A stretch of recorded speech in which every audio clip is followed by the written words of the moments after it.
Hey there, and welcome to Crime for Sleep. I know you're having trouble falling asleep, so let me keep you company with true crime stories from around the world.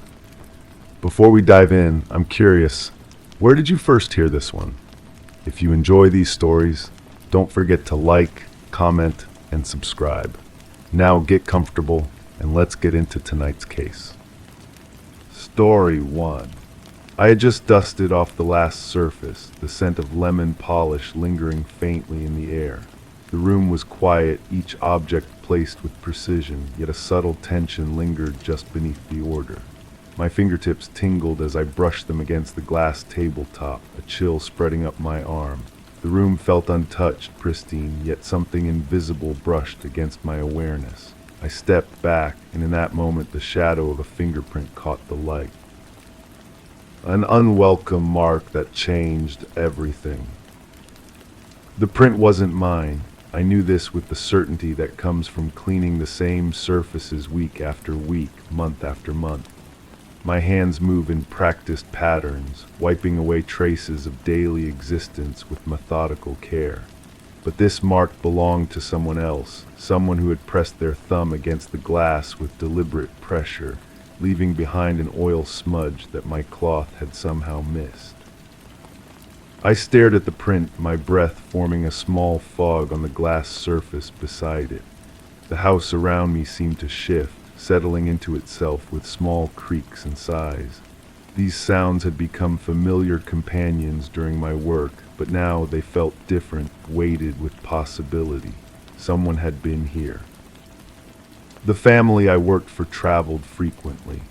They had left instructions on crisp white paper, their handwriting neat and uniform: water the plants, check the mail, dust the surfaces. Simple tasks that filled my afternoons with quiet purpose. They trusted me with their space, their belongings, their private corners and hidden drawers. I had never violated that trust, never lingered where I shouldn't, never touched what wasn't meant for me. But someone else had. I moved through the house with heightened awareness, my footsteps muffled by thick carpeting. Each room revealed itself slowly, shadows pooling in corners despite the afternoon light streaming through tall windows. The kitchen held the faint aroma of coffee, though I hadn't made any.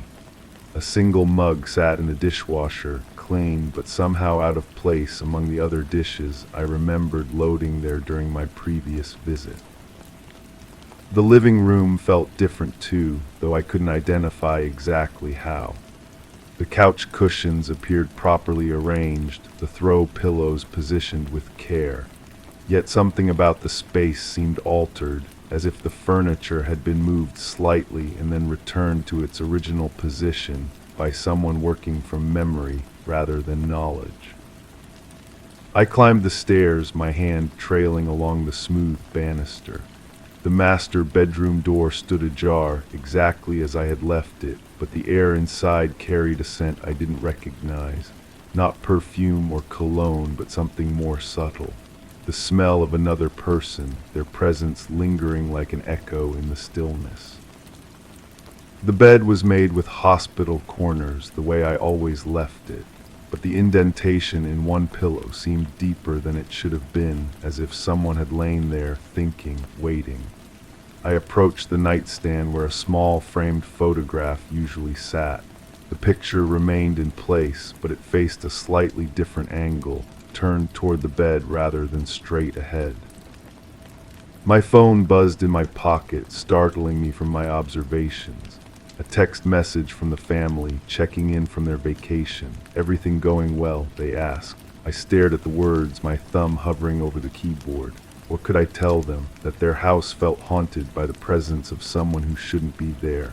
That object seemed shifted by invisible hands, that I was beginning to question my own perception of what was real. Instead, I typed back, all fine, house is secure. But even as I sent the message, I knew it wasn't entirely true. I returned to the living room, drawn back to that fingerprint on the glass table. Under closer examination, I could see it belonged to someone with larger hands than mine, someone who had pressed their thumb against the surface with enough force to leave a clear whorl pattern. The print was fresh, the oils still visible under the right light. Someone had been here recently, perhaps even while I was working in other parts of the house. The thought sent a chill through me that had nothing to do with the air conditioning. I began to retrace my steps from earlier in the day, trying to remember every sound, every moment when I might have been distracted. Had I heard footsteps upstairs while I vacuumed the lower level? Had a door closed somewhere while I ran water in the kitchen sink? The ordinary sounds of an empty house suddenly took on sinister possibilities. I checked the locks on all the doors, testing each handle with careful pressure. Everything seemed secure, but locks could be picked, keys could be copied. The family had given me a spare key months ago, trusting me with access to their most private space. But who else might have that same access? A former employee, a family member with complicated relationships, someone with knowledge of their travel schedule. The afternoon light began to fade, casting longer shadows across the polished floors. I should have finished my work and left, but something kept me there, searching for answers to questions I couldn't fully articulate. I found myself opening drawers I had never opened before, looking through closets that were supposed to remain undisturbed. I told myself I was checking for signs of intrusion, but part of me knew I was crossing lines I had never crossed before. In the home office, I discovered a desk drawer that wouldn't close properly. Inside, papers were shuffled in a way that suggested someone had rifled through them quickly, looking for something specific. Bank statements, insurance documents, personal correspondence. Nothing seemed to be missing, but the organization was wrong, subtly disturbed by unfamiliar hands. I photographed the fingerprint on the glass table with my phone, though I wasn't sure what I planned to do with the image. The police would ask questions I couldn't answer. What exactly had been stolen? Had I witnessed any actual crime? Could I prove that someone had been in the house without permission? My evidence consisted of feelings, impressions, the indefinable sense that something was wrong. As darkness fell outside, I turned on lights throughout the house, pushing back the shadows that seemed to gather in every corner. The familiar space began to feel foreign, as if I was seeing it through someone else's eyes. Someone who had walked these same hallways, touched these same surfaces, breathed this same air while the family slept safely in their distant hotel beds. I called their number, listening to the phone ring across whatever distance separated us. When they answered, their voices sounded small and far away, filtered through digital compression that made them seem almost unreal. "Is everything all right?" they asked, and I could hear concern creeping into their tone. I described the fingerprint, the displaced objects, the subtle wrongness that permeated their home. They listened with the patience of people who trusted my judgment, but I could sense their confusion. What exactly was I reporting? What did I expect them to do from hundreds of miles away? "Maybe we should call the police," they suggested, but their voices carried uncertainty. What would we tell them? That someone had touched a table and moved a photograph, that the house felt different in ways that couldn't be quantified or explained. We agreed that I would stay until they could arrange for someone else to check the house, a friend or neighbor who could provide a second opinion. But as I settled into their living room to wait, surrounded by their belongings and their trust, I began to question everything I thought I had observed. Had the fingerprint really been there when I started cleaning, or had I simply missed it during my initial pass? Could the objects have been displaced by settling, by changes in temperature, by my own movements through the space? Was I creating a mystery where none existed, finding patterns in randomness, because the alternative was accepting that sometimes houses just feel different for no reason at all? The friend arrived near midnight, a middle-aged woman with kind eyes and a practical manner. She walked through the house with me, examining everything I showed her. The fingerprint was still there, clearly visible under the right light. The papers in the desk drawer remained disheveled. The photograph still faced the wrong direction. But as she looked at these things, I could see doubt in her expression. These were such small disturbances, such minor disruptions. In her eyes, I was probably an overly conscientious employee, someone who had spent too much time alone in an empty house, allowing imagination to transform ordinary imperfections into evidence of intrusion. "I'll stay the night," she offered, and I accepted gratefully. But as I drove home through empty streets, I couldn't shake the feeling that I was leaving something unresolved, some truth that hovered just beyond my ability to grasp it. The family returned early from their vacation, cutting short their trip to address what they called the security concern. I met them at the house, apologizing for the disruption while simultaneously defending my observations. They were gracious but clearly puzzled, walking through their home and finding everything essentially as they had left it. The fingerprint had been wiped away by their friend during her overnight stay. The papers had been reorganized. The photograph had been straightened. All the evidence I had carefully preserved was gone, erased by well-meaning attempts to restore order. But in the master bedroom, as we stood discussing what might have happened, I noticed something new. A single hair on the pillowcase, dark and coarse, nothing like the family's lighter coloring. I pointed it out quietly, and we all stared at it in silence. "It could be anyone's," the husband said finally. "A hotel maid, someone who changed the sheets before we left."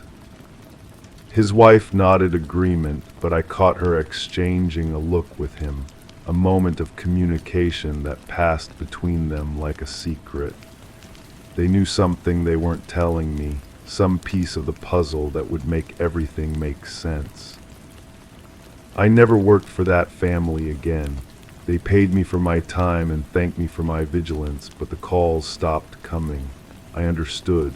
I had seen too much, asked too many questions, crossed too many boundaries in my search for answers. But sometimes in the quiet moments of other houses, other jobs, I think about that fingerprint on the glass table. I wonder whose thumb pressed against that surface, what they were looking for in those scattered papers, why they chose that particular bed for their rest. I wonder if the family ever found out who had been there, or if they already knew and simply chose not to tell me. The truth remains somewhere in that house, embedded in surfaces I will never clean again, hidden in shadows I will never illuminate, and perhaps that's how it should be. Perhaps some mysteries are meant to remain unsolved, some questions are better left unasked, and some fingerprints should simply be wiped away and forgotten. But I remember, and in remembering, I carry with me the weight of knowing that even in the most carefully ordered spaces, chaos lurks just beneath the surface, waiting for the right light to reveal its presence. Story 2. The curtain puffed outward but without the gust to justify it, as if breathing out of sync with the room. My steps fell in their usual pattern, yet the carpet absorbed them too quietly, like it was stretching to listen. The painting on the wall, always straight, hung crookedly now, an angle unnoticed between each blink. A cup lay on its side in the sink, still damp from a washing I didn't remember. I closed the cupboard once, then again, the subtle click echoing back from where no walls stood. And then a book fell, pages fluttering like a gasp in the heavy air. The spine read something about forensic psychology. I hadn't touched that book in months, or was it weeks? The pages had fallen open to a chapter on memory reconstruction, the text swimming before my eyes like words seen underwater. My finger traced the margin where someone had written notes in pencil my handwriting, but I couldn't recall making them. Memory is not a recording device. It reconstructs, it fills gaps. The annotation felt foreign in my own hand. I think it began with the neighbor, the one who lived in the house with the blue shutters, though sometimes I remember them as green. She had come to my door holding something wrapped in tissue paper, her eyes darting past my shoulder into the hallway behind me. "I found this," she had said, or maybe she said, "I lost this." The words blur together now, like watercolors bleeding into each other. What I remember clearly is the weight of the object when she placed it in my palm. Cold, metallic, a key, but not one that belonged to any lock I recognized. The detective had asked me about keys during our conversation, had asked me about a lot of things, actually. I have the transcript somewhere, buried in a drawer that sticks when I try to open it. His questions came in waves, each one pulling me deeper into details I wasn't sure I possessed. "Did you notice anything unusual about her behavior in the days before? Had she mentioned feeling watched or followed? When was the last time you saw her leave the house?" The last question haunts me because I can picture her leaving the way she pulled her coat tight against the wind, how she paused at the gate to look back at her front door. But I can also picture her not leaving at all, standing at her window with her hand pressed against the glass, watching something I couldn't see. Both memories feel equally true. The key sits on my kitchen counter now, next to a coffee mug that's grown cold. I've tried it in every lock I can think of, my own doors, the garden shed, the mailbox. Nothing. It's too small for a house key, too large for a jewelry box. The metal has worn smooth in places, as if it's been handled frequently, worried between nervous fingers.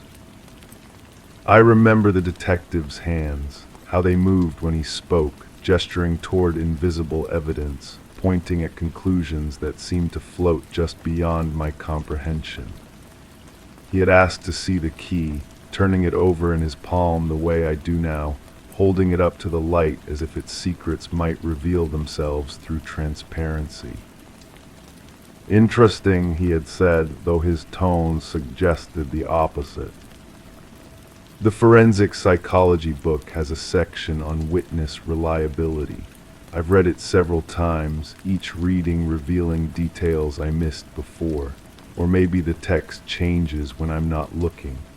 The book discusses how trauma can fragment memory, how the mind protects itself by obscuring certain truths while amplifying others.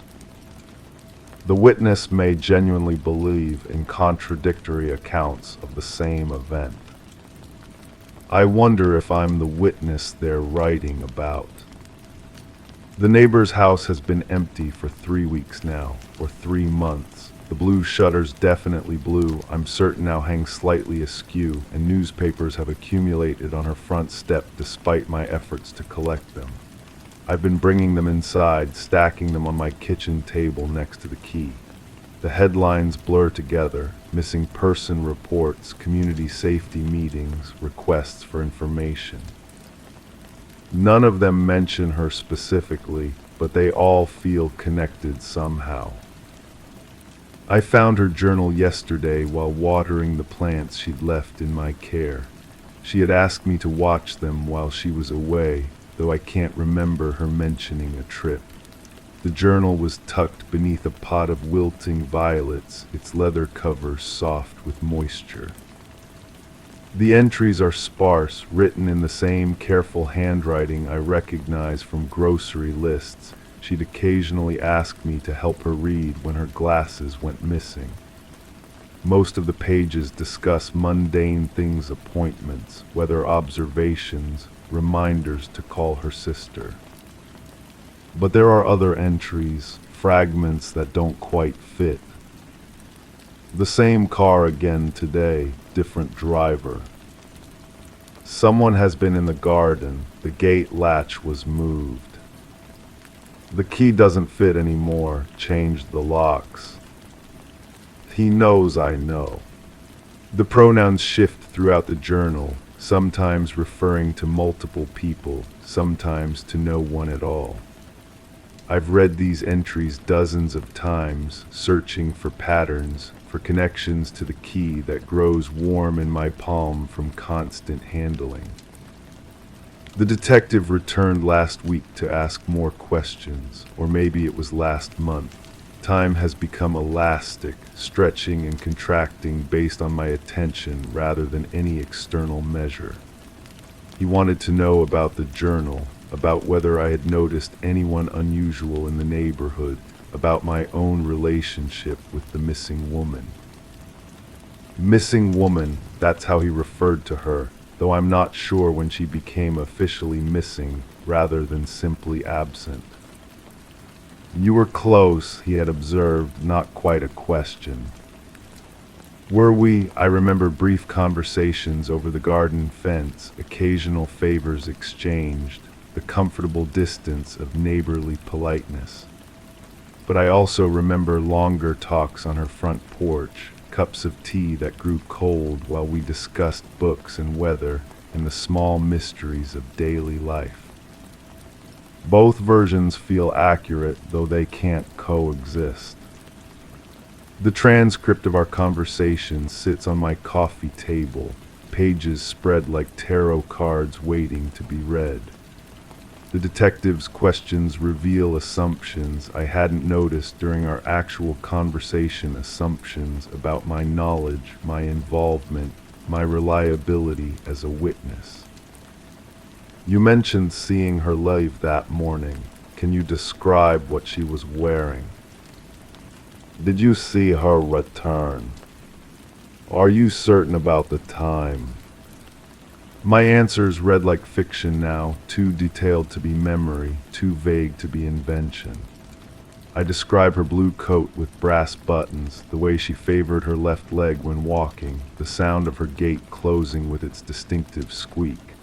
But I also express uncertainty, qualifying each detail with phrases like "I think," and "it seemed like," and "if I remember correctly." The key has developed a patina from my handling, its edges worn smooth by my thumb. I've begun carrying it with me, a talisman whose purpose remains opaque. Sometimes I find myself standing at locked doors, holding the key toward the keyhole without inserting it, as if proximity might reveal its intended use. The forensic psychology book discusses the phenomenon of false memory implantation, how suggestions can become indistinguishable from actual recollections. I wonder if the detective's questions have created memories that didn't exist before our conversation, if my certainty about seeing her leave that morning is genuine recollection or constructed narrative. The mind abhors gaps, it will fill them with plausible fiction. I've started noticing other gaps, spaces in my own memory that feel deliberately obscured. The day before she disappeared, for instance. I can remember the morning clearly: coffee, newspaper, the sound of her radio playing through thin walls. And I can remember the evening television, dinner, the unusual silence from next door. But the afternoon exists only as a void, a pocket of time that resists examination. The detective had asked about that afternoon specifically. Did you see anyone visiting her that day? Any unusual sounds or activity? Where were you between noon and 5? I couldn't answer any of his questions with certainty, a fact that seemed to interest him more than any concrete information I might have provided. The neighbor's plants are dying despite my care. The violets have withered completely, their purple petals scattered across my kitchen windowsill like bruises. I water them religiously, provide adequate light, speak to them the way she used to, but they seem determined to fade, as if mourning their owner's absence. Or perhaps they know something I don't. The journal entries have begun to feel prophetic rather than historical. Her observations about being watched, about locks being changed, about someone knowing her secrets, they read differently now in the context of her disappearance. What seemed like ordinary paranoia has acquired the weight of genuine threat. But paranoia about what and from whom? The detective mentioned other neighbors during our conversation, people I recognized by description but couldn't name. The man who walks his dog at precisely the same time each evening. The woman who tends her garden in the early morning hours. The teenager who delivers newspapers with mechanical precision. "Have you noticed any changes in their routines?" he had asked. I hadn't, but now I find myself watching for variations, cataloging the subtle shifts in neighborhood rhythm. The dog walker has been arriving 5 minutes later each day. The gardening woman has started wearing gloves when she never did before. The newspaper deliveries have become erratic, sometimes missing entire streets. These observations feel significant, though I can't articulate why. The key has become warm against my palm, its metal absorbing heat from constant contact. I've begun to dream about doors' endless corridors lined with locks of every description, each one promising answers if only I can find the right fit. In these dreams, the key changes shape, sometimes growing larger, sometimes splitting into multiple copies, sometimes dissolving entirely just as I approach the correct lock. I wake from these dreams with the taste of metal in my mouth. The forensic psychology book includes a chapter on investigative psychology, the practice of analyzing crime scenes for behavioral evidence. It discusses how perpetrators often insert themselves into investigations, how they derive satisfaction from proximity to law enforcement efforts. The text makes me uncomfortable in ways I can't fully explain. The offender may present as an overly helpful witness, someone with detailed observations and strong opinions about the case.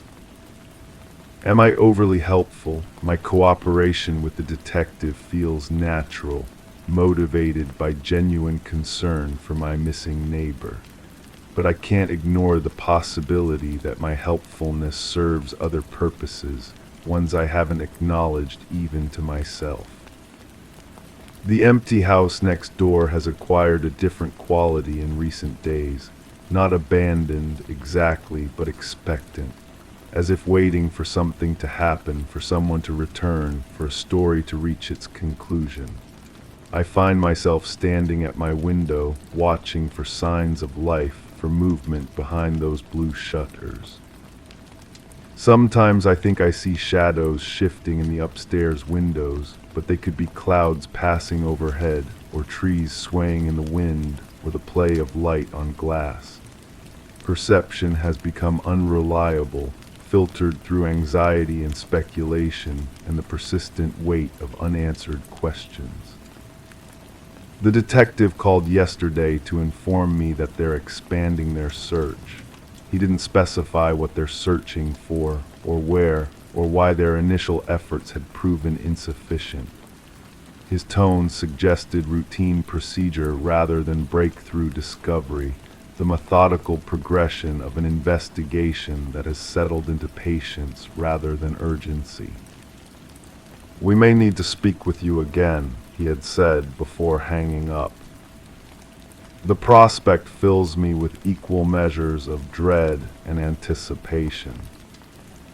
I've been rereading the journal, looking for clues I might have missed during previous examinations. The handwriting varies slightly from entry to entry, sometimes looser and more flowing, sometimes tight and controlled. The variations could indicate different emotional states, or different writing implements, or different levels of haste.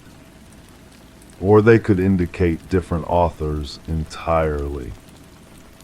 The possibility hadn't occurred to me before, but now it seems obvious. What if the journal contains entries written by multiple people? What if my missing neighbor wasn't the only one documenting events in her house? The key doesn't fit anymore. This entry in particular suggests someone attempting to gain access rather than someone locked out of their own home. The perspective shifts from victim to potential perpetrator, from observer to participant. But participant in what? The key has grown heavier in my pocket, its weight disproportionate to its size. I've begun to wonder if its significance lies not in what it opens, but in what it represents. Evidence of planning, perhaps, or proof of intent, or simply the physical manifestation of secrets that resist verbal expression. The detective had photographed the key during our conversation, documenting its dimensions and distinctive markings with clinical precision. He had asked if I planned to keep it, if I considered it evidence, if I understood its potential relevance to their investigation. I had answered yes to all three questions, though I'm not sure any of my responses were accurate. The forensic psychology book discusses the concept of psychological evidence, the way mental states leave traces that can be analyzed and interpreted like physical clues. It suggests that understanding a crime requires understanding the mind that conceived it, that behavioral analysis can reveal patterns invisible to traditional investigation methods. Every action contains the seed of its motivation. I wonder what my own actions reveal about my motivations, about the thoughts and impulses I haven't fully acknowledged. My careful preservation of the key, my detailed observations of neighborhood changes, my willingness to cooperate with law enforcement, do these behaviors indicate genuine concern or something more complicated? The empty house has developed a magnetic quality, drawing my attention even when I try to focus elsewhere. I've begun timing my daily activities around opportunities to observe it, to watch for changes in its appearance or atmosphere. The accumulated newspapers have been removed by someone, though I didn't see who collected them. The plants in the window boxes have been watered, their leaves green and healthy despite weeks of apparent neglect. Someone is maintaining the property, but not living in it. The detective might find this information relevant, but I haven't called to report it. The omission feels significant, a small deception that has grown larger through repetition. Each day that passes without disclosure makes the eventual revelation more complicated, more suspicious. Why haven't I mentioned the maintained plants, the missing newspapers, the shadows I sometimes glimpse behind drawn curtains? The journal contains an entry I hadn't noticed before, written in pencil so light it's barely visible against the paper. He thinks I don't know about the key. The pronoun is definite this time, referring to a specific individual rather than a general threat. But who is he, and what knowledge about the key was my neighbor supposed to possess? I hold the key up to the light, examining its surface for markings I might have missed. There are scratches along the shaft, tiny imperfections that could indicate frequent use or deliberate alteration. Near the bow, almost invisible unless viewed from a specific angle, someone has etched what might be initials or might be random scratches. The markings are too small to read without magnification, too ambiguous to interpret with certainty. The detective returns tomorrow for another conversation. His call was brief, professional, offering no indication of what new questions he might have or what developments have prompted this follow-up meeting. I've spent the evening reviewing my previous statements, looking for inconsistencies or gaps that might have raised concerns. But memory remains unreliable, shifting each time I examine it. Details that seemed certain yesterday feel questionable today. Observations I thought I had made begin to feel like assumptions I had drawn. The line between what I know and what I believe has blurred beyond recognition. The key sits on my nightstand, catching moonlight from the bedroom window. In the darkness, it looks different, smaller and more fragile, like something that might break under too much pressure. I pick it up, feeling its familiar weight, wondering if tomorrow's conversation will finally reveal its purpose. Or if I'm the only one who doesn't already know. The forensic psychology book lies open beside me, its pages marked with annotations I don't remember making. The text discusses the phenomenon of unconscious knowledge, the way minds can possess information they haven't consciously processed. It suggests that witnesses often know more than they realize, that the right questions can unlock understanding that has been buried beneath layers of psychological protection. Truth emerges through careful excavation, not dramatic revelation.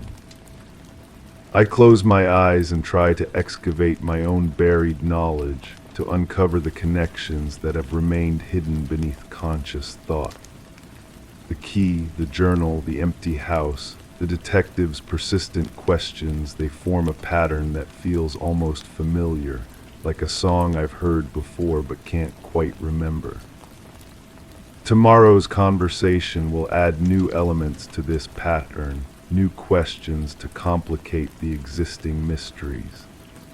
But I suspect the answers have been with me all along, waiting for the right moment to surface, for the right pressure to bring them into the light. The key grows warm in my palm, and I finally understand that I've been holding the wrong kind of evidence. It was never meant to open a door. It was meant to open a memory. Story 3. It echoed softly, a single drop hitting wood. The sound shouldn't have been audible here, surrounded by the dry expanse of the attic. Yet its rhythm beckoned me, a pattern that felt both new and hauntingly familiar. The air was thick, laced with a dampness that didn't belong to this arid space. I moved cautiously, each footstep revealing hidden creaks under the dust-coated boards. With every drip, the oppressive silence pushed memories I didn't want to confront closer to the surface. I reached the corner where boxes were stacked haphazardly, and the sound grew louder, more insistent. This was impossible. The attic had been sealed for years, but the drip continued, relentless, reminding me of what I thought I'd forgotten. I hadn't heard that sound since before the doors were sealed. The logical explanation came to me easily.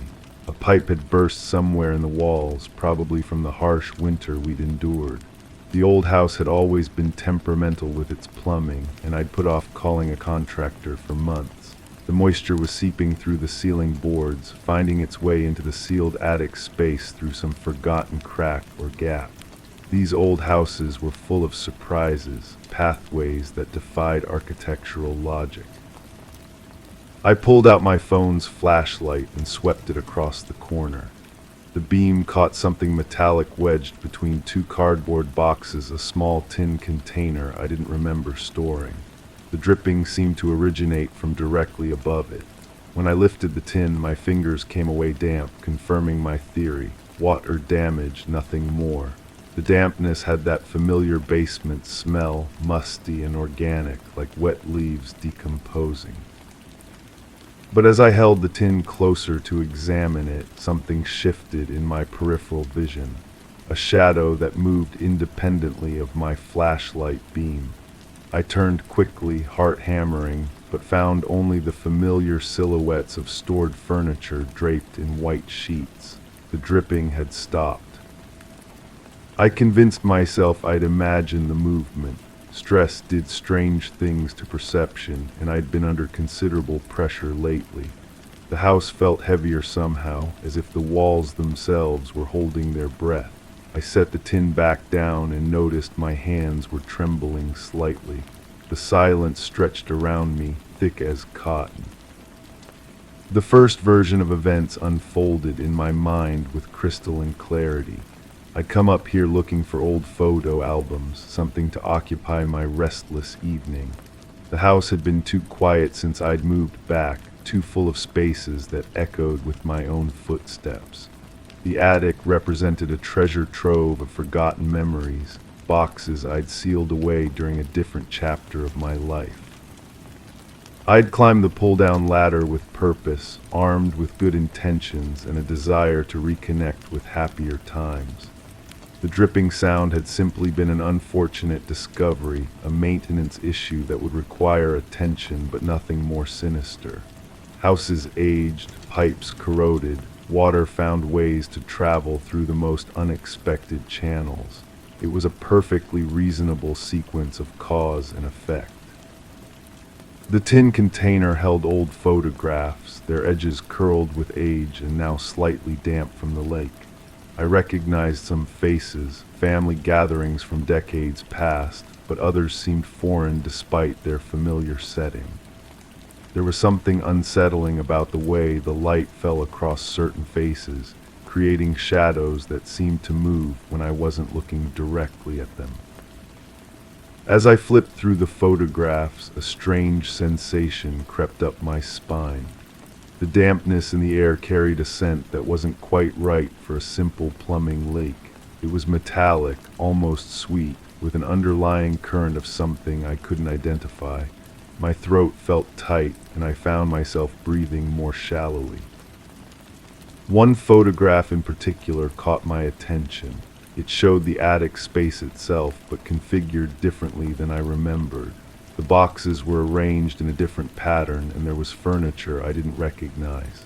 In the corner where I now stood, something dark stained the floorboards.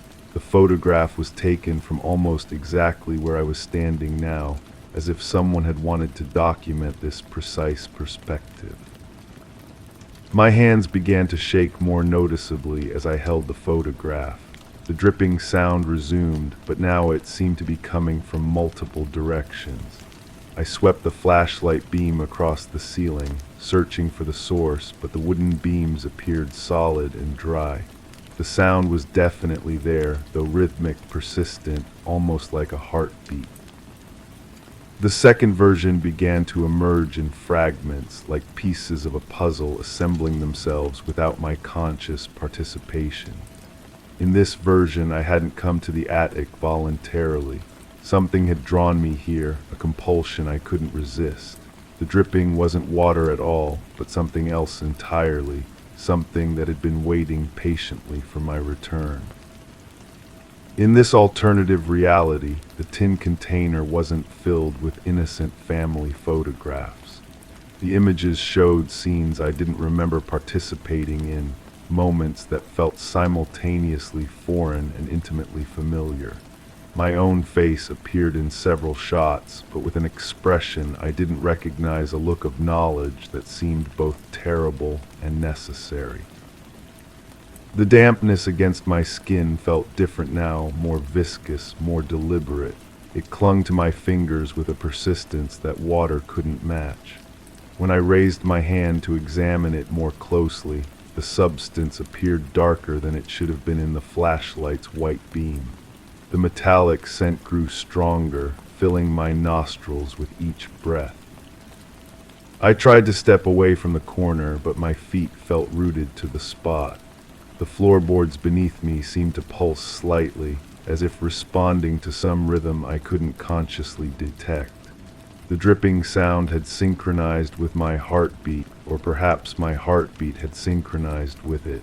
The distinction no longer seemed important. The photographs scattered from my trembling hands, floating down like autumn leaves to settle on the dampened floor. As they landed, I caught glimpses of images that couldn't possibly exist, scenes from angles that no camera could have captured, moments that stretched beyond the boundaries of the frames. In one image, I saw myself standing in this exact position, but the expression on my face was one of recognition rather than confusion. My phone slipped from my other hand, the flashlight beam spinning wildly as it fell, casting rotating shadows that transformed the familiar attic space into something alien and threatening.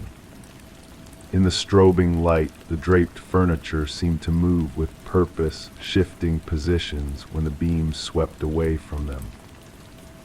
The two versions of reality began to merge in conflict, creating a disorienting kaleidoscope of possibility. In one moment, I was a concerned homeowner discovering a simple maintenance problem. In the next, I was something else entirely, a participant in events I couldn't quite remember, but somehow knew I could never forget. The dampness had spread beyond the corner now, seeping across the floorboards in patterns that defied gravity and logic. It traced designs that seemed meaningful but remained just beyond my comprehension. The air itself felt thick with intention, as if the space around me was holding its breath, waiting for some crucial recognition to dawn. I reached for my phone, desperate to restore the steady light that might anchor me to the rational version of events. But when my fingers closed around the device, the screen remained black.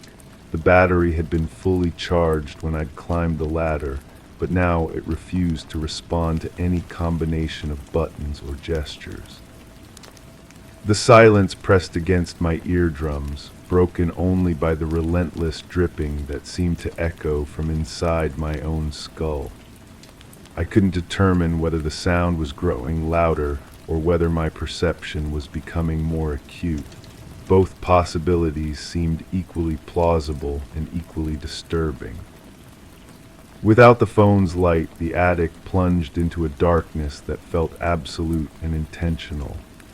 But somehow I could still see the photographs scattered around my feet, still make out the stains spreading across the floorboards, still distinguish the shapes of furniture that shouldn't have been visible in such complete darkness. The tin container had fallen on its side, spilling contents that were definitely not photographs. Objects rolled across the tilted floor, making small metallic sounds as they scattered. I knelt to gather them, though I couldn't explain why this seemed so urgently necessary. My fingers closed around shapes that felt both familiar and impossible, items that belonged to memories I wasn't sure were mine. As I crouched there in the darkness, collecting things I couldn't see clearly, the dripping sound changed its rhythm. It became more complex, almost like a code or language I'd once understood but had forgotten how to interpret. Each drop seemed to carry meaning, to be part of a larger message that remained tantalizingly just beyond my comprehension. The floorboards beneath my knees felt warm now, almost body temperature, and slightly soft, as if they were not quite solid. The sensation was deeply unsettling, but also strangely comforting, like sinking into something that had been waiting specifically for me. The boundary between the floor and my own body seemed to blur, making it difficult to determine where the house ended and I began. When I finally stood, the darkness had taken on a different quality. It wasn't the absence of light anymore, but rather a presence in itself, something with weight and intention. I could feel it pressing against my skin, seeping through my clothes, filling my lungs with each breath. The metallic taste had spread to my mouth, coating my tongue with a flavor that was both repulsive and oddly familiar. The dripping had stopped again, but the silence it left behind felt pregnant with possibility. I stood perfectly still, waiting for something I couldn't name, listening for sounds that existed just below the threshold of hearing. The attic space seemed to expand and contract around me, breathing with a rhythm that matched my own but preceded it by just a fraction of a second. I tried to remember exactly how I'd gotten here, what sequence of decisions had led me to this moment, but the chain of causation felt increasingly uncertain. Had I really climbed the ladder voluntarily, or had I simply found myself here, drawn by forces I couldn't resist or understand? The distinction seemed crucial, but the harder I tried to grasp it, the more it slipped away. The dampness on my hands had dried to a residue that felt sticky and permanent. When I tried to wipe it away, it seemed to spread rather than diminish, coating more of my skin with each attempt to remove it. The sensation was deeply unpleasant, but stopping the effort felt impossible, as if my hands were acting according to some imperative beyond my conscious control. Somewhere in the darkness, a floorboard creaked. The sound was definitely not caused by my own movement. I was standing perfectly still, hardly daring to breathe. Someone or something else was in the attic with me, moving with careful deliberation through the space I'd thought was sealed and empty. The presence felt patient, as if it had been waiting for a very long time and could easily wait longer. I wanted to call out to demand identification or explanation, but my voice seemed to have abandoned me entirely. The words formed in my mind but died somewhere between thought and speech, leaving only silence and the growing certainty that speaking would be a mistake of irreversible proportions. The creaking moved closer, following a path that seemed to circle around my position. Whatever was making the sound knew the attic's geography better than I did, avoiding the loose boards that had announced my own arrival, moving with the confidence of long familiarity. The pattern of movement felt almost ritualistic, as if it were following some predetermined sequence that would culminate in a moment I wasn't prepared to face. As I stood there, frozen between versions of reality that refused to reconcile, I realized that the choice between them might not be mine to make. The attic held its own truth, independent of my beliefs or preferences, and that truth was revealing itself with a patience that felt both merciful and terrifying. The dripping had been just the beginning, a gentle invitation to remember what I'd worked so hard to forget.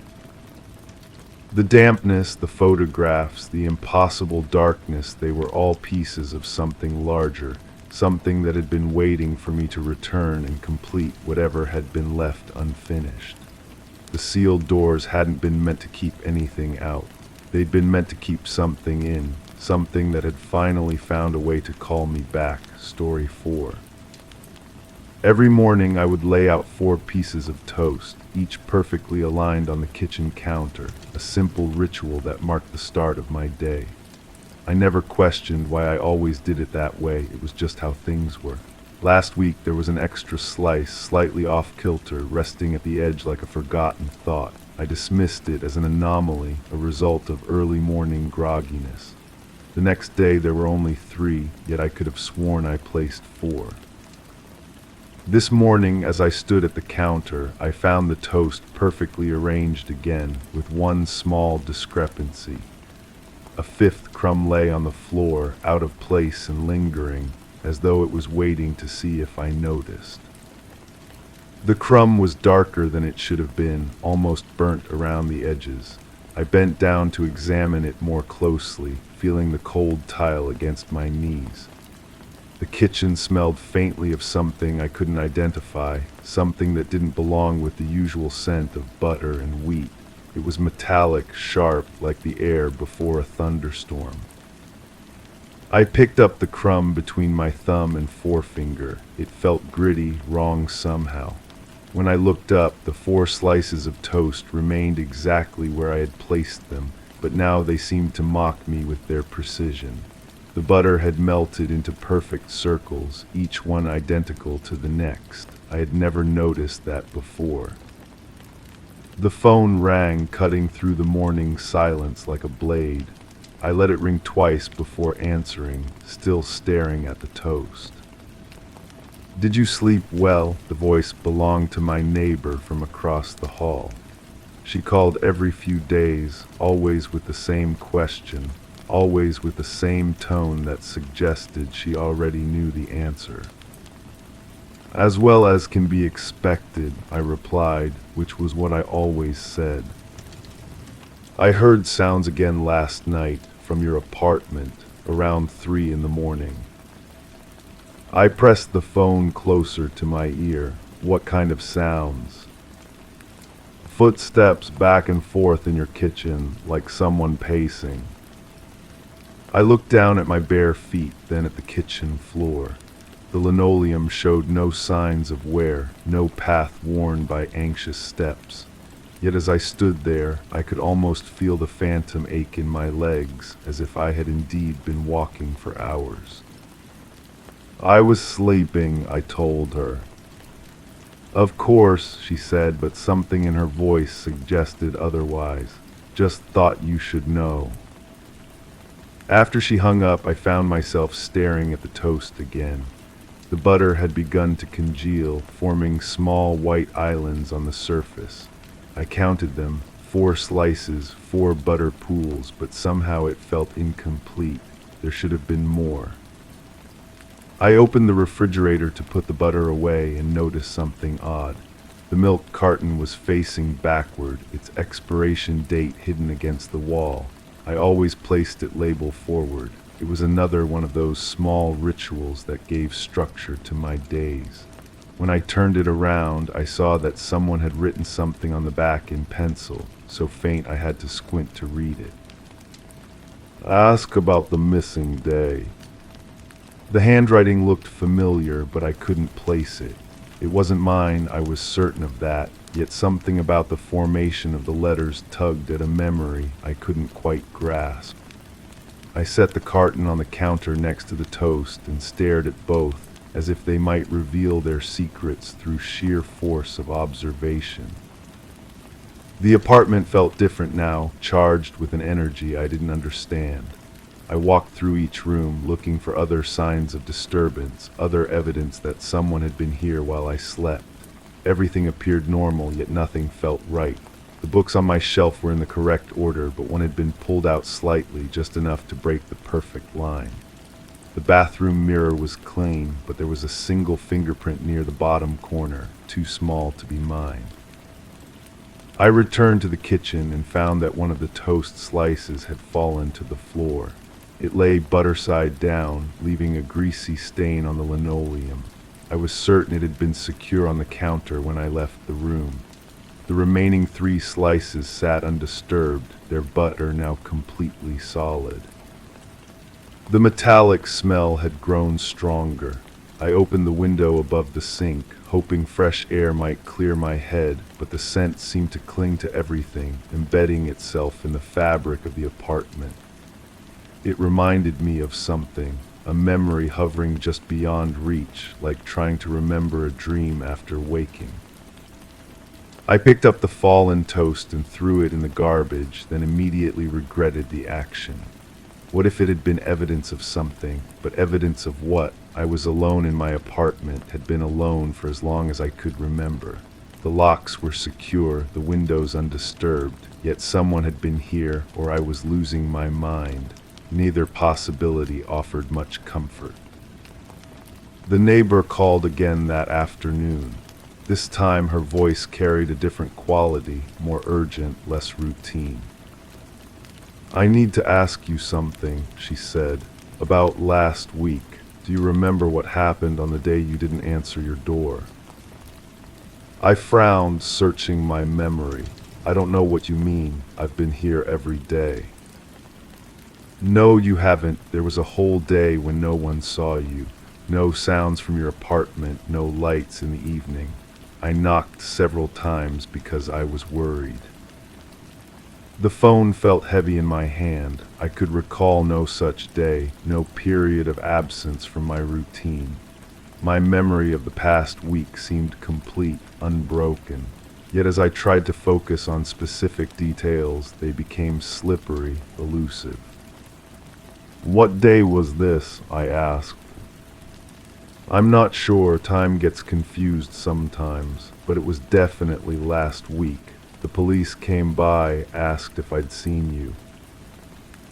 Police, the word sent a chill through me. Why would the police be looking for me? They didn't say, just asked questions about your habits, whether you seemed troubled, if you had visitors. After she hung up, I sat in my kitchen chair, staring at the remaining 3 pieces of toast. They had begun to curl at the edges, becoming stale and unappetizing. The butter had separated, leaving small pools of oil on the surface. I tried to remember making them that morning, tried to recall the simple act of placing bread in the toaster, spreading butter with the knife, arranging them in their perfect line. The memory felt thin, insubstantial. I opened my desk drawer, looking for something that might anchor me to reality. Inside, I found my daily planner, a small leather-bound book where I recorded appointments and tasks. I flipped to the previous week, expecting to see my usual notations: grocery shopping, bill payments, the mundane details of a solitary life. Instead, I found a gap. One page had been torn out cleanly, leaving only the ragged edge where it had been attached to the binding. The pages before and after contained my familiar handwriting, but the missing day remained a void, unexplained and unexplainable. I ran my finger along the torn edge, feeling the sharp paper against my skin. Someone had removed that page, but who and why? The only explanation was that I had done it myself, but I could recall no reason for such an action.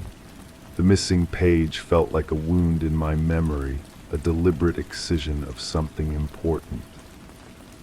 That evening I found myself standing in the kitchen again, drawn by an impulse I didn't understand.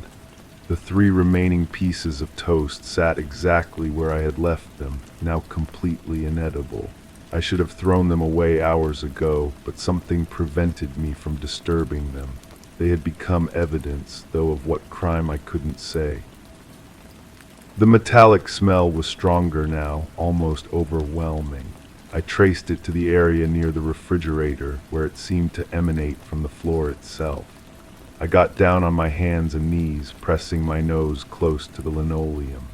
The scent was definitely coming from beneath the surface, as if something had seeped through the flooring and was slowly releasing its essence into the air. I found a screwdriver in the utility drawer and pried up one corner of the tile. Underneath, the subflooring was stained dark, the wood warped and discolored. The metallic smell rushed out like a held breath, making me dizzy. I replaced the tile quickly, but the damage was done. I now knew that something had happened in this kitchen, something that had left a permanent mark. The phone rang again. This time I let it go to the answering machine.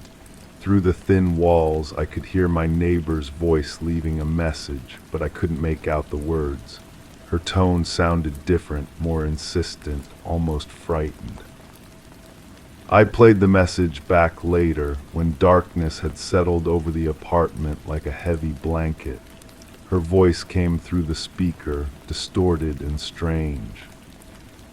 "I remembered something," she said, "about that missing day. There was a smell coming from your apartment through the ventilation system. It was like copper pennies or blood. I should have called someone then, but I didn't want to intrude. I keep thinking about it now, wondering if I should have done something different." Blood, the word hung in the air long after the message ended.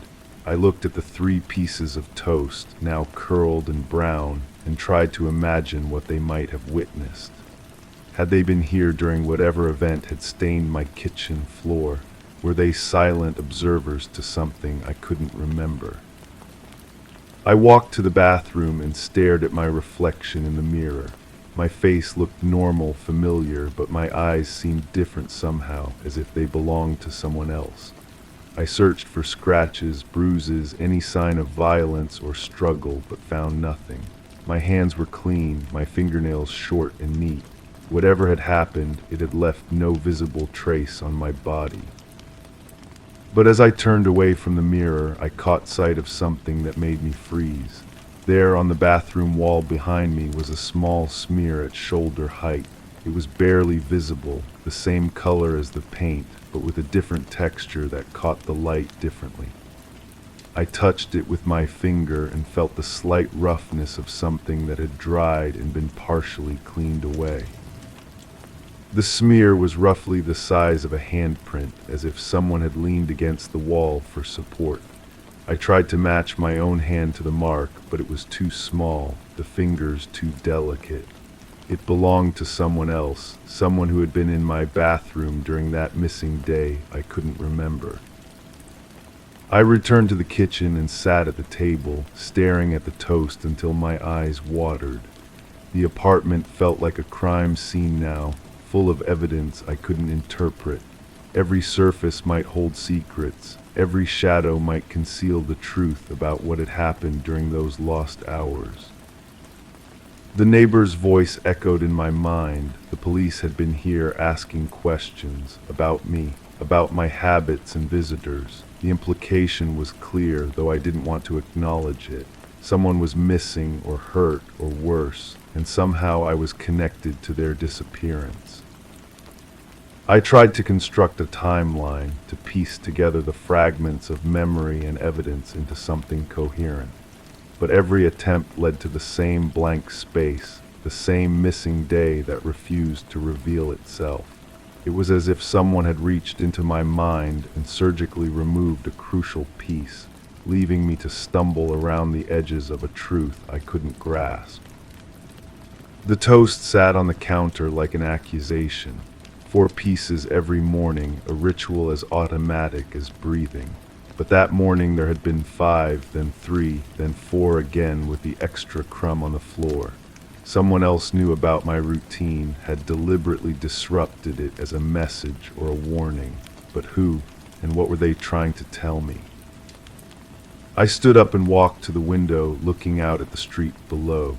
The neighborhood was quiet, ordinary, the kind of place where nothing dramatic ever happened. Yet something had happened here in this kitchen during that missing day. Something that had stained the floor and brought the police to my door and left a handprint on my bathroom wall. As I watched, a figure emerged from the shadows across the street. It was too dark to make out details, but something about the person's posture seemed familiar. They stood motionless for several minutes, looking up at my window, then turned and walked away, disappearing into the darkness as quietly as they had appeared. I remained at the window long after they were gone, wondering if I had imagined the encounter. But the feeling of being watched lingered, settling into my bones like a chill that wouldn't leave. Someone knew what had happened during my missing day. Someone was waiting to see what I would remember, what I would discover, what I would do next. The 3 pieces of toast had finally begun to mold, small green spots appearing on their surfaces like tiny bruises. I knew I should throw them away, should clean the counter and return to my normal routine, but I couldn't bring myself to disturb them. They were the only constant in a world that had suddenly become uncertain, the only proof that some part of my ritual remained intact. Tomorrow I would make 4 pieces of toast again, arrange them in their perfect line, and wait to see what message they might bring. Because now I understood that someone was trying to communicate with me through these small disruptions, these tiny violations of my ordered world. And until I decoded their meaning, until I recovered that missing day and understood what role I had played in whatever had happened, I would remain trapped in this liminal space between memory and forgetting, between innocence and guilt. The metallic smell seemed to pulse with my heartbeat, a constant reminder that the truth lay just beneath the surface, waiting to be uncovered. But as I prepared for bed, I found myself hoping that some secrets were better left buried, some memories better left forgotten. Because the alternative, the possibility that I already knew what had happened and was simply refusing to remember, was too terrible to contemplate. The apartment settled into silence around me, but it was not the peaceful quiet of before. It was the silence of held breath, of secrets waiting to be revealed, of a truth that refused to stay hidden much longer. Story 5. The initial sweep confirmed undisturbed entry points. Items within the premises remained orderly, aligned according to routine habitation. A single untouched plate rested on the kitchen table, its surface unstained, adjacent to a fork and knife aligned parallel. The digital clock on the microwave persisted at 12:00, yet no evidence of a power failure was found. The thermostat maintained an even temperature, despite the thermostat's dial being unresponsive. All closets and drawers were intact, clothes methodically arranged. The surveillance system recorded no activity. However, a faint aroma of smoke lingered with no visible source. The windows were sealed, yet the curtains fluttered imperceptibly. I remember standing in that doorway, clipboard pressed against my chest, trying to make sense of what I was seeing. The house felt like a museum exhibit, everything perfect, everything in its place. Too perfect, maybe, but that's getting ahead of myself. Let me explain what I believed happened that morning. I arrived at the property for a routine inspection, the kind I'd done hundreds of times before. Insurance companies hire people like me to verify claims, to document conditions, to ensure everything matches the paperwork. Simple work usually. Walk through, take photos, file a report. The homeowner had filed a claim about mysterious disturbances, items moving, unexplained sounds, that sort of thing. Insurance fraud, most likely. People get creative when they need money.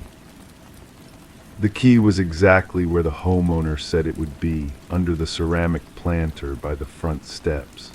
The lock turned smoothly. No signs of forced entry, no scratches on the metal, no splintered wood around the frame. I made my notes methodically, the way I always do. Inside, the house breathed with the stillness of recent abandonment. Not the deep, settled quiet of a place left empty for months, but the shallow silence of someone who'd stepped out just moments before. The air conditioning hummed steadily. A coffee maker sat half full on the counter, the liquid still warm when I tested it with the back of my hand. The homeowner had mentioned strange occurrences beginning 3 weeks prior. Furniture found rearranged in the morning. Doors left open that had been closed the night before. The smell of cooking food when no one had been in the kitchen. Classic signs of either a very elaborate hoax or someone experiencing significant stress. I'd seen it before, people under financial pressure, relationship troubles, health scares. The mind plays tricks. But as I moved through the rooms, taking photographs and measurements, something felt wrong in a way I couldn't articulate. The living room contained all the expected elements. Sofa facing the television, coffee table centered on a faded rug, bookshelves lined with novels and photo frames. Yet the arrangement seemed somehow staged, like furniture in a showroom rather than a home where someone actually lived. The magazines on the coffee table were stacked too neatly. The throw pillows showed no indentations from use. I photographed everything anyway. Insurance companies want documentation, not intuition. The kitchen held that single plate I'd noted in my initial sweep, positioned precisely in the center of the small dining table. The fork and knife lay parallel beside it, equidistant from the plate's edge. No crumbs, no water spots, no fingerprints on the surface. Either the homeowner was obsessively neat, or this place setting had been arranged specifically for my visit. That's when I first noticed the smoke smell. It wasn't the acrid scent of something burning, but the lingering sweetness of wood smoke, like the aftermath of a fireplace. But the house had no fireplace. I checked every room twice, looking for a wood-burning stove, a chimney, anything that might explain the aroma. Nothing. The smell seemed strongest near the back bedroom, though it faded whenever I tried to focus on it directly. Like trying to look at something in your peripheral vision, the harder you concentrate, the more elusive it becomes. I completed my inspection systematically, photographing each room from multiple angles, testing windows and doors, examining the electrical systems. Everything functioned normally. The surveillance system showed no recorded activity for the past week, just static shots of empty rooms and hallways. The homeowner's claim appeared to be fabricated. But then I found the journal. It wasn't mentioned in the claim paperwork, and I almost missed it entirely. a slim notebook tucked between two thick novels on the bedroom bookshelf, its spine unmarked. I wouldn't have noticed it except that it was the only book not perfectly aligned with the others. It protruded maybe half an inch, just enough to catch my eye. Inside, handwritten entries documented the same disturbances the homeowner had reported to the insurance company. But these entries were dated months earlier than the official claims suggested, and the handwriting changed subtly from entry to entry, as if written by different people or by the same person in different states of mind. The first entries were neat, controlled. Found kitchen chairs rearranged this morning, all four pushed against the far wall. Woke to find bedroom door open, certain I closed it before sleep. Later entries grew more frantic. The smoke smell is stronger now. Can't find the source, checked everything twice. Someone is moving through the house at night, footsteps in the hallway, but when I look, nothing. The final entry, written in shaky letters. I think I'm the one doing these things. I think I'm losing time. That's what I believed I found. That's the story that made sense. But even as I write this now, I'm not certain about the journal. Did I actually find it, or did I imagine it? When I tried to locate it again before leaving the house, I couldn't. The bookshelf showed no gap between the novels, no space where a notebook might have been hidden. And there are other details that don't align properly in my memory. I remember the coffee maker being half full and warm, but I also remember it being empty and cold to the touch. I remember photographing the living room in bright afternoon sunlight streaming through the windows, but my camera's timestamp shows I was there in the early morning, and the photos show rooms lit only by artificial light. The smoke smell comes and goes in my recollection. Sometimes I remember it as sweet wood smoke. Other times it was the harsh smell of electrical burning or the organic scent of leaves smoldering in autumn. And the curtains, I wrote in my initial notes that they fluttered imperceptibly, but the windows were sealed. I remember watching them move just barely, as if touched by the slightest breeze. But I also remember them hanging perfectly still, heavy and undisturbed. There's another version of that morning, one that surfaces in fragments when I'm not trying to remember it directly. In this other version, I didn't arrive alone. I can almost see another figure moving through the house with me, just out of my direct vision.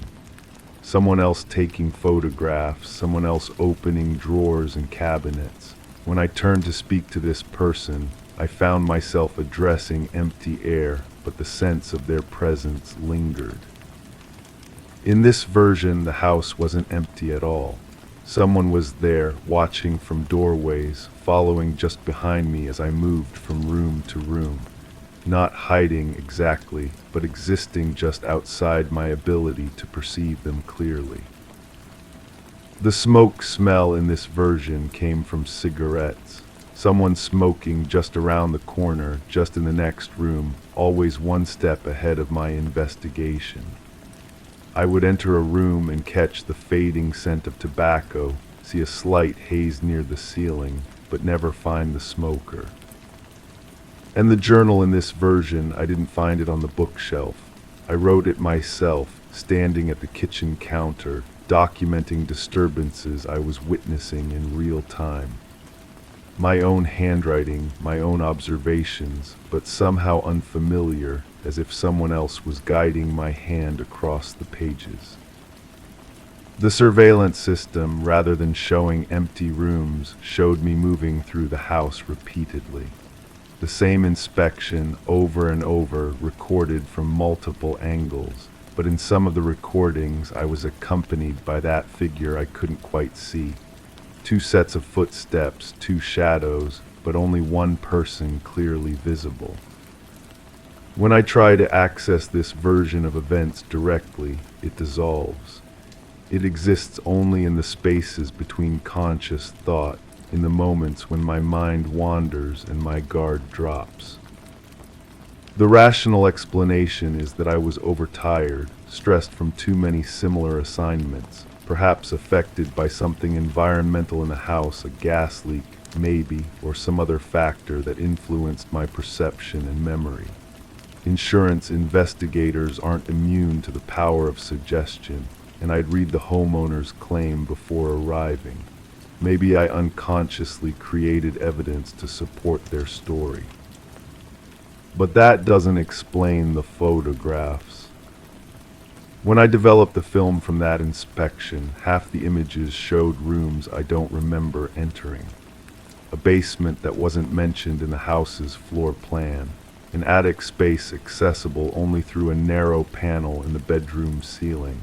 In these photos, the rooms appear lived in, occupied, personal items scattered on surfaces, unmade beds, dishes in the sink.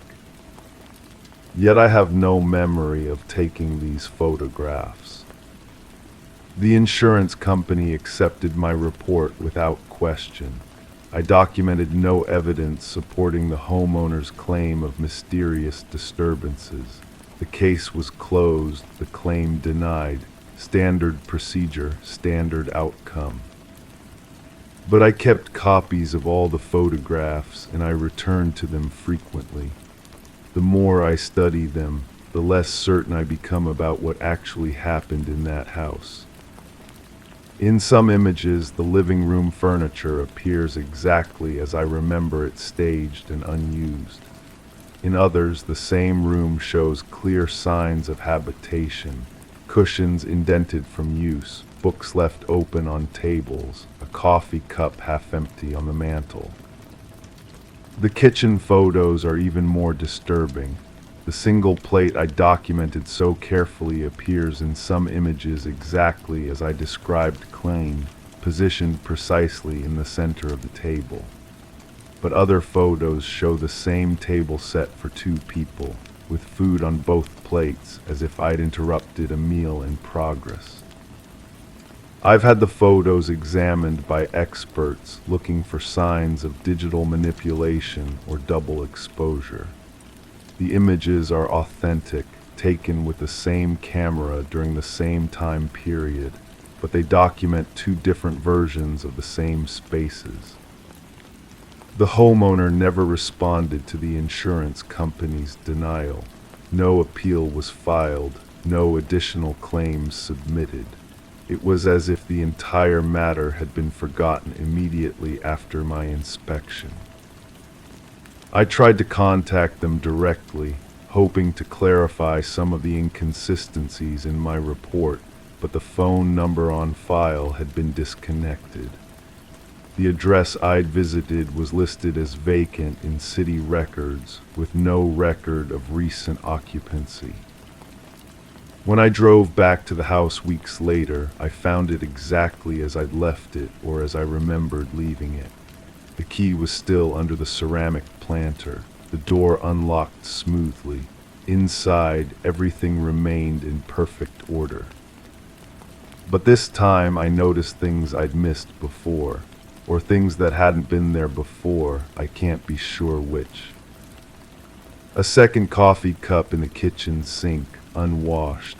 Footprints in the carpet leading from the front door to the back bedroom, too small to be mine. The faint impression of a head on one of the throw pillows in the living room. And the smell of smoke was stronger now, definitely wood smoke, sweet and warm. As if someone had been burning papers in the backyard just before my arrival.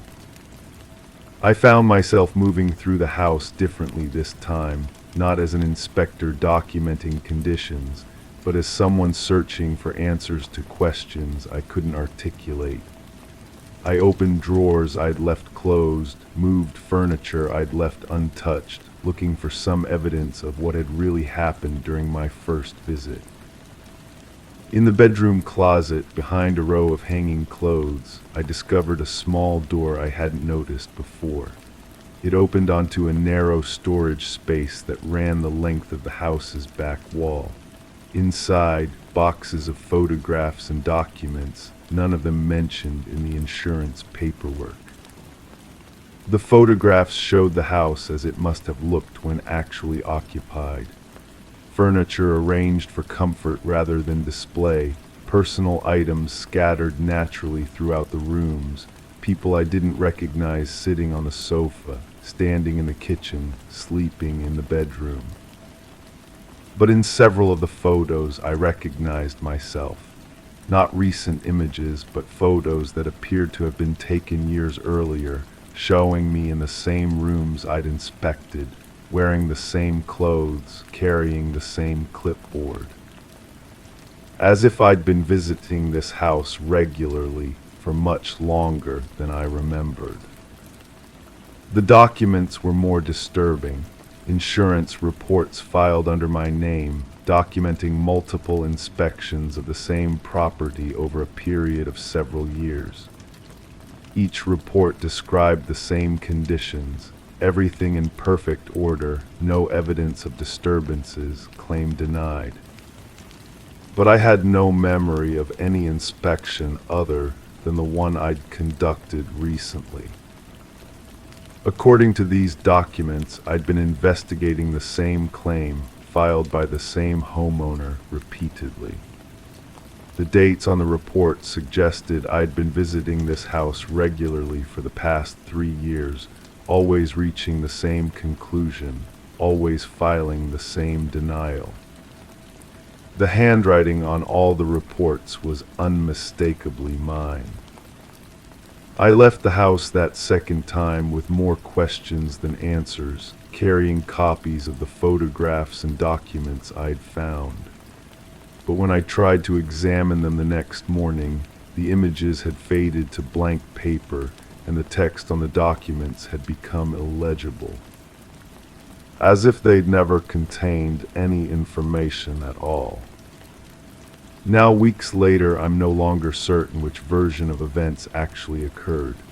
Did I conduct a single, routine inspection of an empty house, or have I been visiting that property repeatedly for years? Did I find evidence of the homeowner's claims, or did I fabricate that evidence myself? The rational part of my mind insists on the first version, the straightforward explanation that fits with my professional experience and training. But the other version feels equally real, equally true. And sometimes, late at night when I'm trying to fall asleep, I smell that sweet wood smoke again, as if someone nearby is burning papers, destroying evidence of something I'm not supposed to remember. I still have the key to that house. It sits on my desk now, next to this report I'm not sure I'll ever file. Sometimes I think about going back one more time, conducting one final inspection to resolve the contradictions in my memory. But I'm afraid of what I might find there, or what might find me. The truth is, I'm no longer certain whether I was investigating that house, or whether it was investigating me. Story 6. It sounded like a needle caught in an endless loop of thread, a quiet whir that seemed to stitch its way into the air. I stood in the doorway, my fingers brushing against the light switch, feeling the unexpected scratch of fabric beneath them. The noise persisted, weaving through the stillness of the room, each rotation tugging at the edges of my memory where clarity once dwelled. I moved toward the sound, the carpet strangely soft underfoot, drawing me with each muted spin. I hadn't heard that pattern since before the room changed, and yet here it was, unmistakable, unrelenting. The sewing machine sat in the corner where the desk used to be. Its chrome body caught the afternoon light streaming through the window, throwing small rainbows across the wall in fractured patterns. The fabric feeding through its mechanism was a deep burgundy, the kind of color that looks black in shadows but reveals itself as wine when touched by sun. I remembered purchasing that machine for her birthday, how her eyes had lit up with genuine surprise. She'd always wanted to make quilts, she said. Something to leave behind, something lasting. The machine hummed with the same contentment I'd seen in her face that day, methodical and purposeful. The burgundy fabric pooled on the floor in careful folds. When I knelt to examine it, the material felt heavier than it should have, weighted with something more than thread and cotton. The pattern emerging from the machine's work was intricate, almost maze-like, with stitches that seemed to follow no logical sequence. Each line connected to another in ways that made my eyes water when I tried to trace them.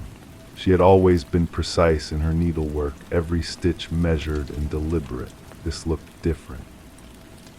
Frantic, as if the machine had been running without guidance, creating something that defied her usual careful planning.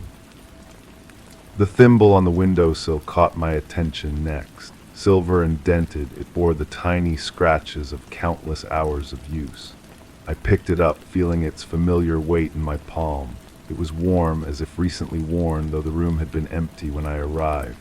The warmth seemed to pulse against my skin, a rhythm that matched the machine's steady whirring. She used to wear it on her middle finger, always the middle finger, because her index finger was too thick from an old injury. The injury she'd gotten from the garden shears, she claimed, though I couldn't recall her ever mentioning it until after the questions began. The garden shears themselves lay on the table beside spools of thread. Clean and sharp, their blades reflected the room's contents in miniature. In their surface I could see the sewing machine, the fabric, my own face peering down at them. But something in the reflection seemed wrong, distorted in a way that went beyond the natural warping of curved metal. My reflection appeared to be smiling, though I felt no inclination toward happiness. The shears had always been kept in the shed, among the other tools that gathered dust and cobwebs.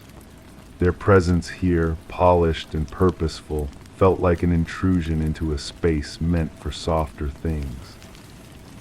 The spools of thread were arranged in perfect rows, organized by color from lightest to darkest. Each one was wound with mathematical precision, not a strand out of place. She had always been particular about her supplies, treating them with the reverence others reserved for precious things. But these spools looked newer than they should have, their colors too vibrant, their surfaces unmarked by use. The burgundy spool, the one feeding the machine, was nearly empty, though I couldn't remember seeing it among her collection before. Its label was handwritten in script I didn't recognize, though something about the loops and curves seemed familiar. The chair positioned at the machine was pulled back at an angle, as if someone had just stood up from their work. The seat cushion still held the impression of a body, a shallow depression that suggested hours of patient sitting. I pressed my hand into the indentation, feeling the warmth that lingered there. The fabric of the cushion was the same burgundy as the material flowing through the machine, though I remembered the chair being blue, deep blue like the dress she'd worn to her sister's wedding. The wedding where she'd caught the bouquet and laughed about finally having her turn. The wedding photograph sat on the shelf above the machine, though I didn't remember placing it there. In the picture, she held the bouquet high above her head, her face radiant with joy. But looking at it now, something about her expression seemed different. The joy looked strained, forced, as if she were performing happiness rather than feeling it. The other faces in the photograph were blurred, as if the camera had moved during the shot, but her face remained sharp and clear. Too clear. As if she were the only real person in a room full of ghosts. The bouquet in the photograph was made of burgundy roses. I stared at this detail, my mind struggling to reconcile what I saw with what I remembered. The bouquet had been white, white roses, white ribbons, white everything. She had insisted on white for the wedding, said it represented new beginnings. But the flowers in the photograph were undeniably red, their petals dark as dried blood. When I touched the glass covering the photo, my fingerprint left a smear that seemed to darken the image even more. The roses on the windowsill were wilted but still fragrant. Their burgundy petals had begun to drop, creating a small carpet of decay on the sill. The smell was sweet but cloying, like perfume left too long in a closed room. She had always loved roses, filled the house with them during their season. These looked like they'd been cut from the garden recently, though the garden had been neglected since the investigation began. Weeds had overtaken the flower beds, and the rose bushes had grown wild and thorny. Yet here were fresh cuts, their stems still weeping clear sap. The investigation folder lay half hidden beneath a stack of fabric samples. I hadn't noticed it at first, my attention caught by the machine's hypnotic rhythm. But there it was, manila and official, its edges worn from handling. Inside were photographs I'd seen before, statements I'd read until the words lost meaning, diagrams that mapped out timelines and possibilities. The detective had been thorough, methodical, treating each piece of evidence like a thread in a larger tapestry. But the tapestry he'd woven told a story I wouldn't accept. The photographs in the folder showed this same room, but different. In those images, the sewing machine was covered with a sheet, the chair pushed against the wall, the roses dead in their vase. The timestamp on each photo was from the week after she disappeared, when the house had been searched and cataloged. But that couldn't be right. The machine was running now, had been running when I arrived. The roses were fresh, their scent filling the air. The chair was warm with recent use. Time seemed to have folded in on itself, creating contradictions that made my head spin. The fabric samples beneath the folder were swatches of different materials, each labeled with careful handwriting. Cotton, silk, wool, linen. Each sample was small, perhaps 2 inches square, but together they formed a rainbow of textures and colors, all except one. A single swatch of burgundy fabric, larger than the others, unlabeled. When I held it up to the light, I could see that it had been cut from a larger piece, its edges frayed as if torn rather than cut. The material matched the fabric flowing through the machine, but this sample felt different, heavier, stained with something that had dried to a rusty brown. The brown stains were everywhere once I began to look for them. On the carpet beneath the machine, on the edge of the table, on the handle of the garden shears.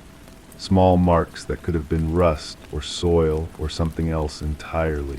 She had always been careful about cleanliness, would never have tolerated stains in her workspace.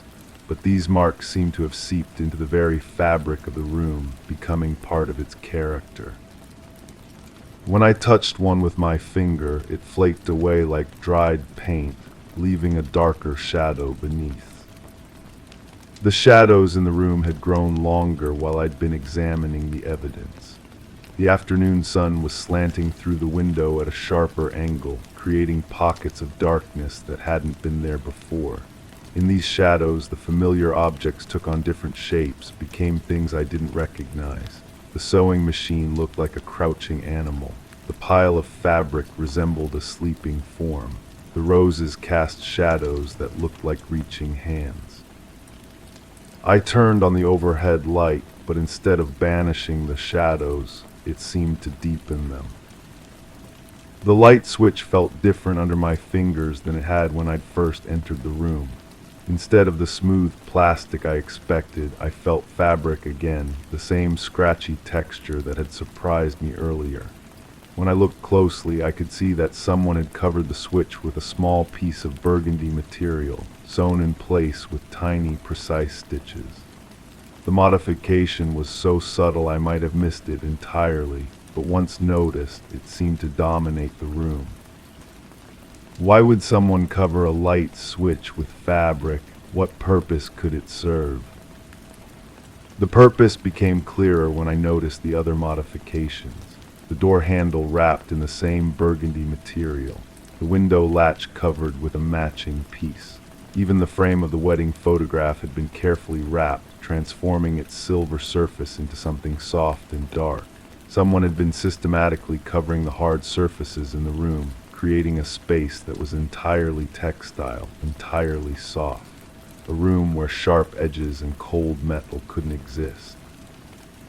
A room designed for someone who feared being cut. The cuts on my own hands were small but numerous. I hadn't noticed them at first, too absorbed in my examination of the room's contents. But now I could see thin lines across my palms, tiny wounds that stung when I flexed my fingers. The cuts were precise, surgical, as if made by something very sharp moving very quickly. I couldn't remember cutting myself, but the evidence was undeniable. Small drops of blood had fallen onto the burgundy fabric, disappearing into its dark weave like water into sand. The sand in the small hourglass on the shelf was the same burgundy color as everything else in the room. The glass container was delicate, ornate, the kind of decorative object she might have purchased at an antique store. But I'd never seen it before, and sand wasn't naturally burgundy. Someone had dyed it, transformed ordinary grains into something that matched the room's obsessive color scheme. The sand was falling slowly from the upper chamber to the lower, marking time in a way that felt ominous. How long had it been running? How much time was left? The time on the clock above the door had stopped at 3:15. The hands were frozen in place, though I could hear the mechanism still trying to tick. The sound was arrhythmic, broken like a heartbeat with an irregular pulse. She had always been punctual, conscious of time's passage. But this clock seemed to exist outside of normal temporal flow, marking moments that belonged to some other reality. When I reached up to adjust the hands, they wouldn't move, as if the clock had decided that 3:15 was the only time that mattered. The matter of her disappearance had never been resolved. The investigation had stalled, the lights had dried up, the case had gone cold. But standing in this room, surrounded by evidence of recent activity, I began to question everything I thought I knew. The official timeline said she had left the house that morning and never returned. But the warm chair, the running machine, the fresh roses suggested a different story. Someone had been here recently. Someone was maintaining this space, keeping it alive in defiance of the facts. The facts were laid out in the investigation folder, but they seemed increasingly unreliable. Witness statements that contradicted each other, physical evidence that pointed in multiple directions, a timeline that left gaps large enough for doubt to flourish. I had accepted the official version because it was easier than questioning it, easier than facing the alternatives. But now, surrounded by contradictions, I found myself wondering if the truth was something else entirely. Something that had been hiding in plain sight, disguised as ordinary objects in an ordinary room. The room itself was the final piece of evidence, the one that changed everything. Because I suddenly remembered that this room had been locked since her disappearance. The police had sealed it, and I had left it untouched out of respect for their investigation and my own inability to face the reminders of her absence. But here I was, standing inside, examining objects that shouldn't exist, experiencing activity that shouldn't be possible. The door behind me was closed, and when I turned the handle, it wouldn't open. The fabric covering it was warm to the touch, pulsing with that same rhythm I'd felt in the thimble. The rhythm was everywhere now that I listened for it, in the machine's whirring, in the clock's broken ticking, in the whisper of fabric against fabric. It was the sound of something alive, something that had made this room its heart. And as I stood there, surrounded by burgundy shadows and impossible evidence, I realized that the investigation had been asking the wrong questions. Not where had she gone, but where had she been all along. Not what had happened to her, but what was still happening. The sewing machine continued its endless loop, stitching together a truth I wasn't sure I was ready to unravel. Story 7. It always seemed like a quirky detail, not worth noticing, just the water's song outside my window. Every morning the river below would rush twice, a sudden surge that echoed the dawn, followed by a gentle retreat. The pattern felt like an unspoken promise that everything was as it should be. But yesterday the river's cadence changed. It surged a third time, unsettling in its novelty. Today the rhythm stumbled only one push, one retreat, and the stillness that followed felt too loud, as though holding its breath. I can't help but wonder what else might shift tomorrow. The nausea started before I understood why. A hollow ache that settled somewhere between my stomach and throat, persistent as morning fog. I'd wake with it already there, as if it had been waiting for me to surface from sleep. The taste of copper pennies on my tongue, the way my hands felt disconnected from my wrists when I reached for the coffee cup. She used to count things, I remember that now, though I'm not sure why it matters. Her fingers would tap against surfaces, tables, door frames, the steering wheel always in sequences of 3. Tap, tap, tap, pause, tap, tap, tap. The sound became background noise until it stopped, and then the silence felt wrong, like a song missing its chorus. The detective had small hands. That's what I noticed first when he sat across from me in that beige room with its fluorescent heartbeat. Not his questions, not the way he leaned forward with practiced concern, but how his fingers barely wrapped around his pen. He wrote everything down, even when I said nothing important. The scratch of ballpoint on paper became hypnotic, a metronome keeping time with my fractured thoughts. I told him about the morning routine, how she'd stand at the kitchen window watching something I could never see.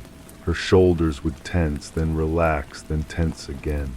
A rhythm like breathing, like the river's song. When I asked what she was looking at, she'd turn with that smile, the one that never quite reached her eyes, and say she was just thinking. But thinking about what? The memory slides sideways, becomes something else. Her hand on my shoulder, fingers pressing just hard enough to leave temporary dents in my skin. The weight of her touch felt like an anchor, keeping me tethered to a reality I wasn't sure I wanted to inhabit. She smelled like vanilla and something metallic, something I couldn't name then but recognized now as the scent of fear. The car accident happened on a road I'd driven 1,000 times. That's what they called it, an accident. The word felt inadequate, too small to contain what actually occurred. Metal twisted into impossible shapes, glass scattered like fallen stars across wet asphalt. The paramedic who pulled me from the wreckage had gentle eyes and steady hands, but when he looked at the passenger side, his expression changed, became careful, professional. I remember asking about her before I remembered why I should be asking. The hospital ceiling was composed of tiles with tiny holes, hundreds of them, like a connect-the-dots puzzle waiting to be solved. I stared at those holes for hours, trying to find patterns, trying to make sense of the chaos in my head. A nurse with a voice like warm honey kept checking on me, asking how I felt, if I needed anything. I wanted to tell her I needed the river to sing properly again, but the words wouldn't form correctly. They said I had a concussion. That would explain the confusion, the way memories felt like they belonged to someone else, the gaps where information should have been. But some things remained crystal clear, the way she'd stopped counting, how her fingers had gone still against the dashboard just before impact, the absence of her familiar rhythm in those final moments. The detective came back. Different day, same small hands, same scratching pen.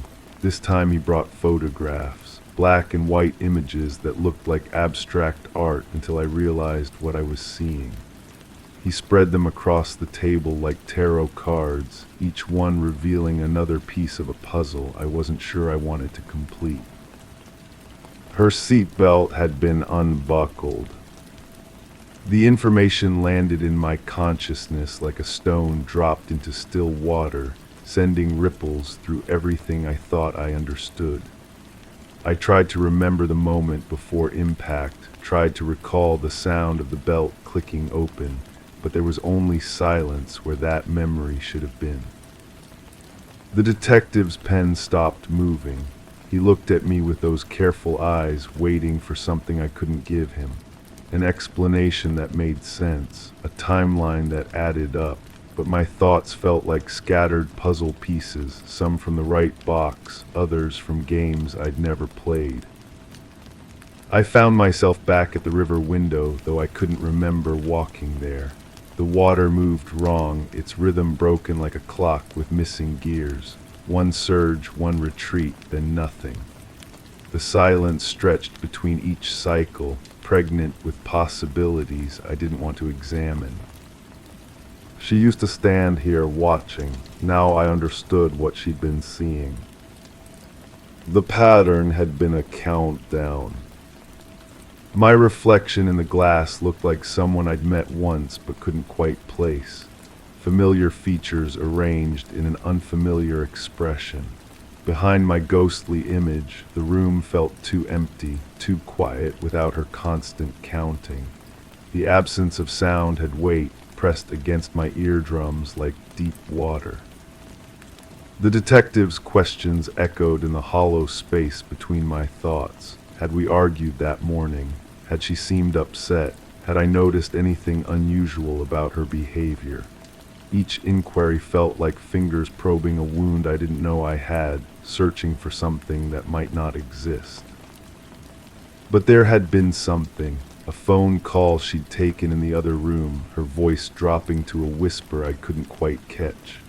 When I'd asked who it was, she'd said wrong number, but her hands were shaking when she'd put the phone down.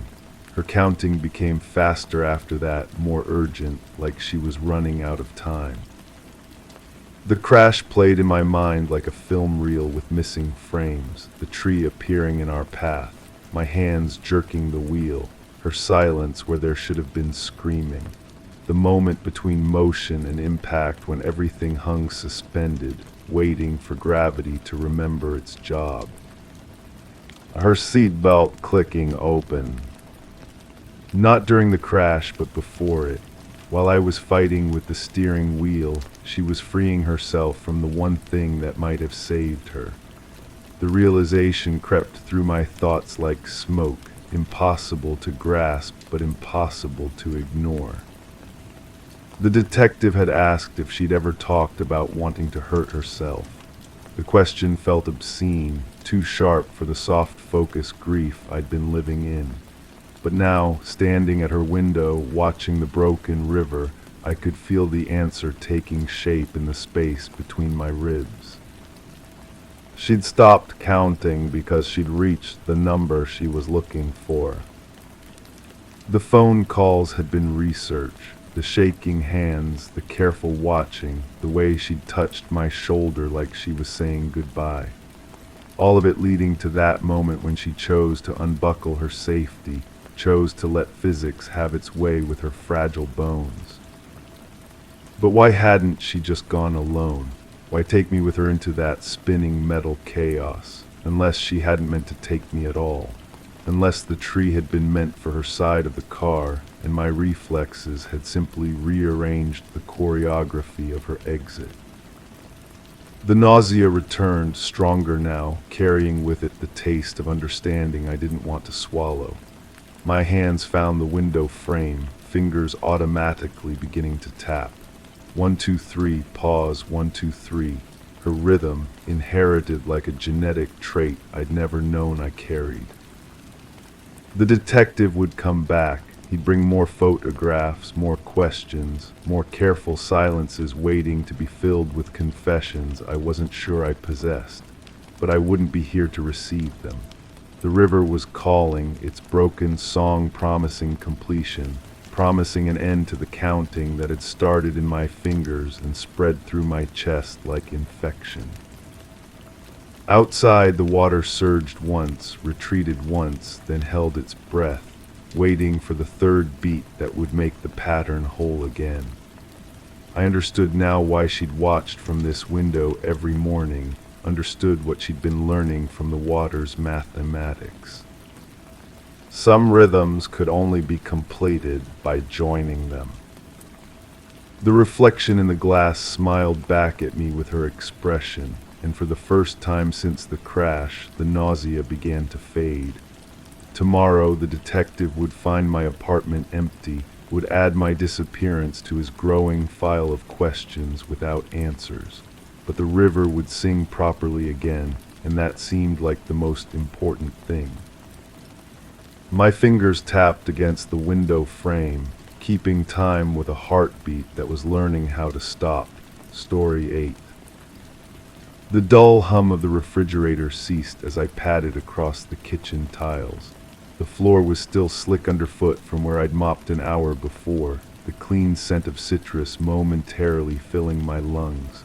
My eyes darted to the corner as a shadow shifted, a faint echo of movement that didn't match the silence around me. My fingers brushed the countertop, leaving a faint trail in the lingering moisture. The air felt too still, and as I retraced my steps, the texture of a particular creak seemed wrong under my weight. A step in the hallway groaned differently, almost hesitant, as if testing the air before settling again. I've been cleaning more often lately. The ritual of it calms me, though I can't say why I need calming. Water circles the drain in perfect spirals, carrying away whatever I've scrubbed from surfaces that already gleamed. My hands move without conscious direction, wiping down things that weren't dirty to begin with.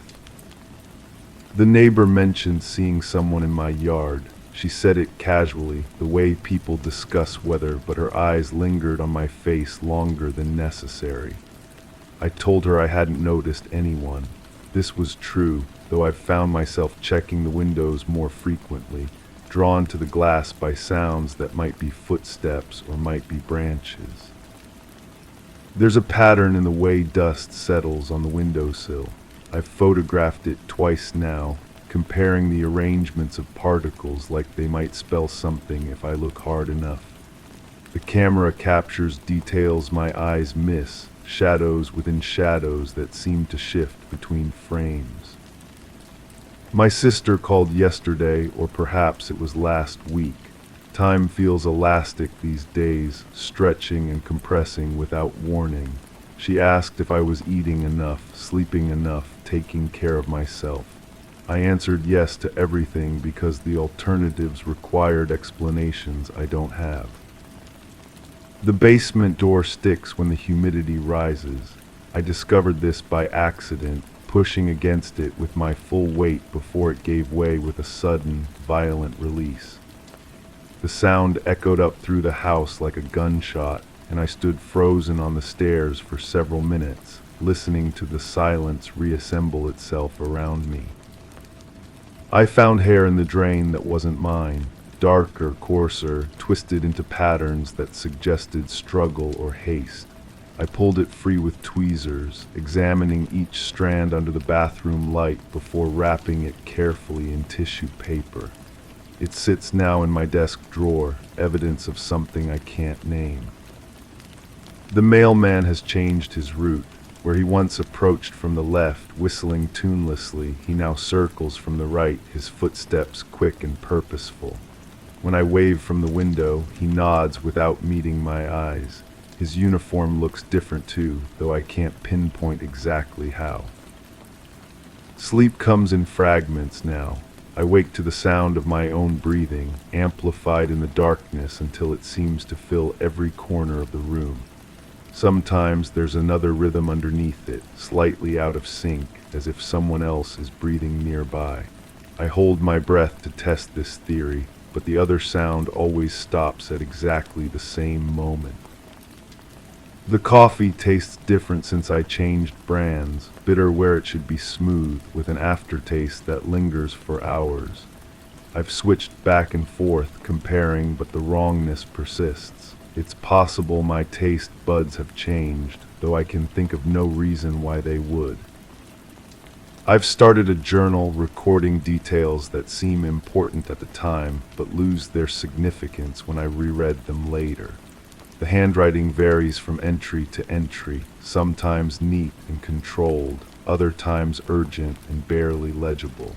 I don't remember writing in the urgent style, though the ink matches my pen. The grocery store clerk watched me too intently last time I shopped. Her fingers lingered on mine when she handed me the receipt, and she commented on my purchases in a way that felt rehearsed. I bought nothing unusual, yet she mentioned each item as if it held special meaning. Bleach for cleaning, she said, plastic bags for storage, tape for packages. There are gaps in my memory that I'm only now beginning to notice. Entire conversations that others reference but that I can't recall having. Appointments I apparently made but never wrote down. A prescription bottle in my medicine cabinet for medication I don't remember being prescribed, though the label bears my name in familiar typeface. The floorboards in the living room have developed a new vocabulary. Each step produces a different note, creating accidental melodies as I move through the space. I've begun walking specific patterns to test the sounds, mapping the room's responses to my weight and movement. Some combinations feel almost musical, others discordant and wrong. My reflection in the bathroom mirror seems to lag slightly behind my movements. I turn my head left and the mirror me follows a fraction of a second later. I've tested this repeatedly, trying to catch the delay in action, but it only happens when I'm not actively looking for it. The detective came by 3 times now, though I'm not sure what he's investigating.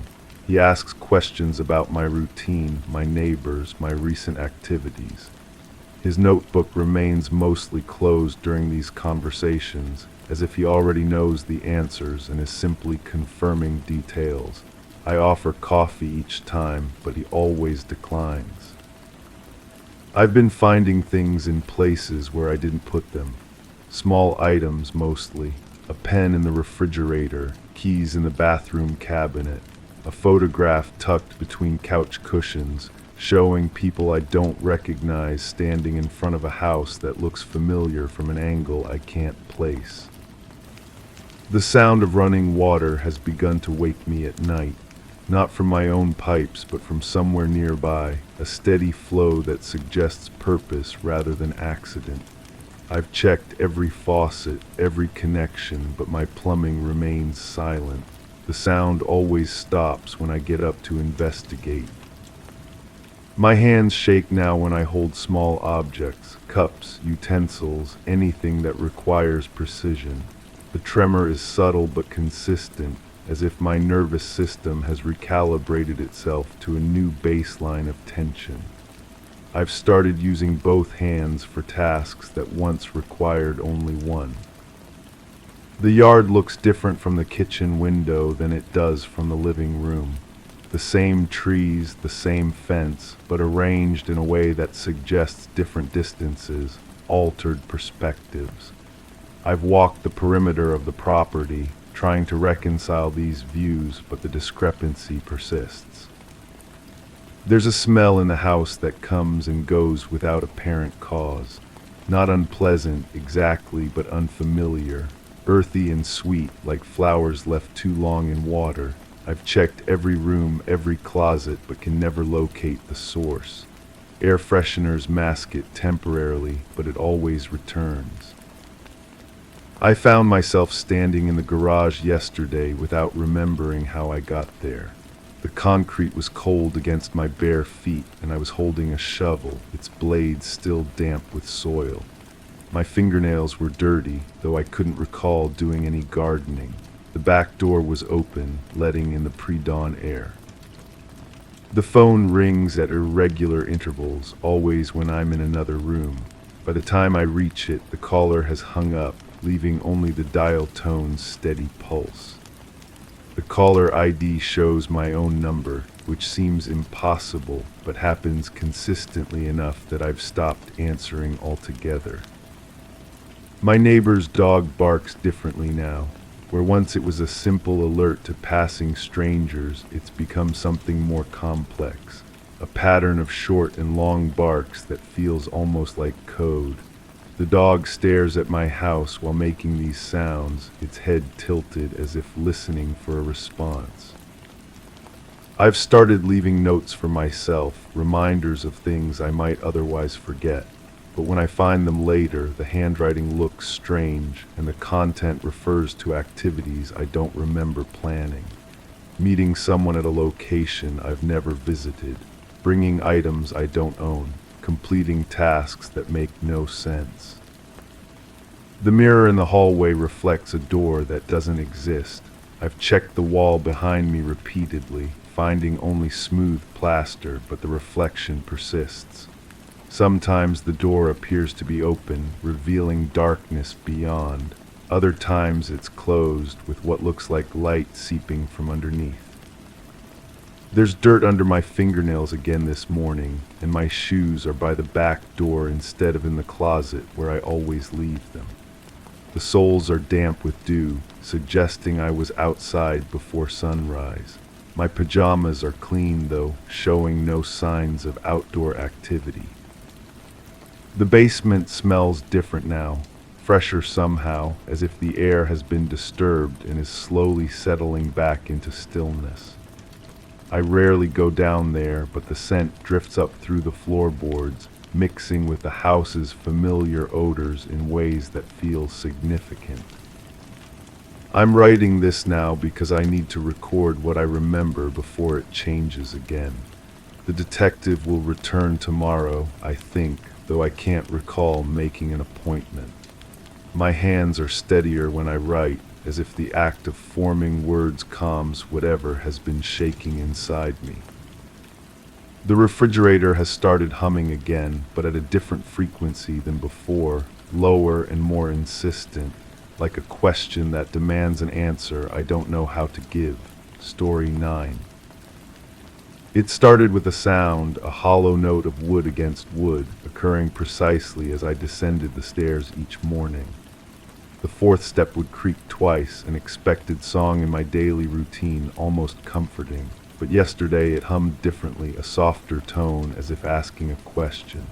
This morning the sound stretched, almost like a whisper that lingered too long. I still hear it now, even when I'm far from the staircase. Something about it feels wrong. The kitchen window faces east, I think, or maybe west. The light comes in sideways now, casting long shadows that weren't there before. I remember standing at the sink, my hands wet, soap bubbles clinging to my fingers. Someone was speaking behind me, their voice muffled like they were talking through fabric. "You always do that," they said. Do what? I turned around, but the kitchen was empty. Just the hum of the refrigerator and that persistent dripping from the faucet I keep meaning to fix. There's a coffee cup on the counter, blue rim, chipped handle. I don't remember making coffee this morning. The liquid inside is cold, a thin film floating on the surface. When did I last drink from a blue cup? The cabinets hold white mugs, plain ceramic, nothing with color. Yet here it sits, like evidence of something I can't quite grasp. The stairs again, always the stairs. I find myself avoiding them now, taking the long way around through the back hall. But the sound follows me anyway, that wooden whisper echoing in rooms where no stairs exist. Sometimes I catch myself humming along with it, a melody I don't recognize but somehow know by heart.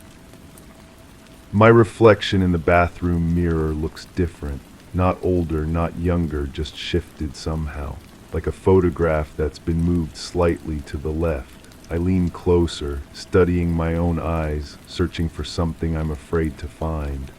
The person staring back seems to know secrets I've forgotten.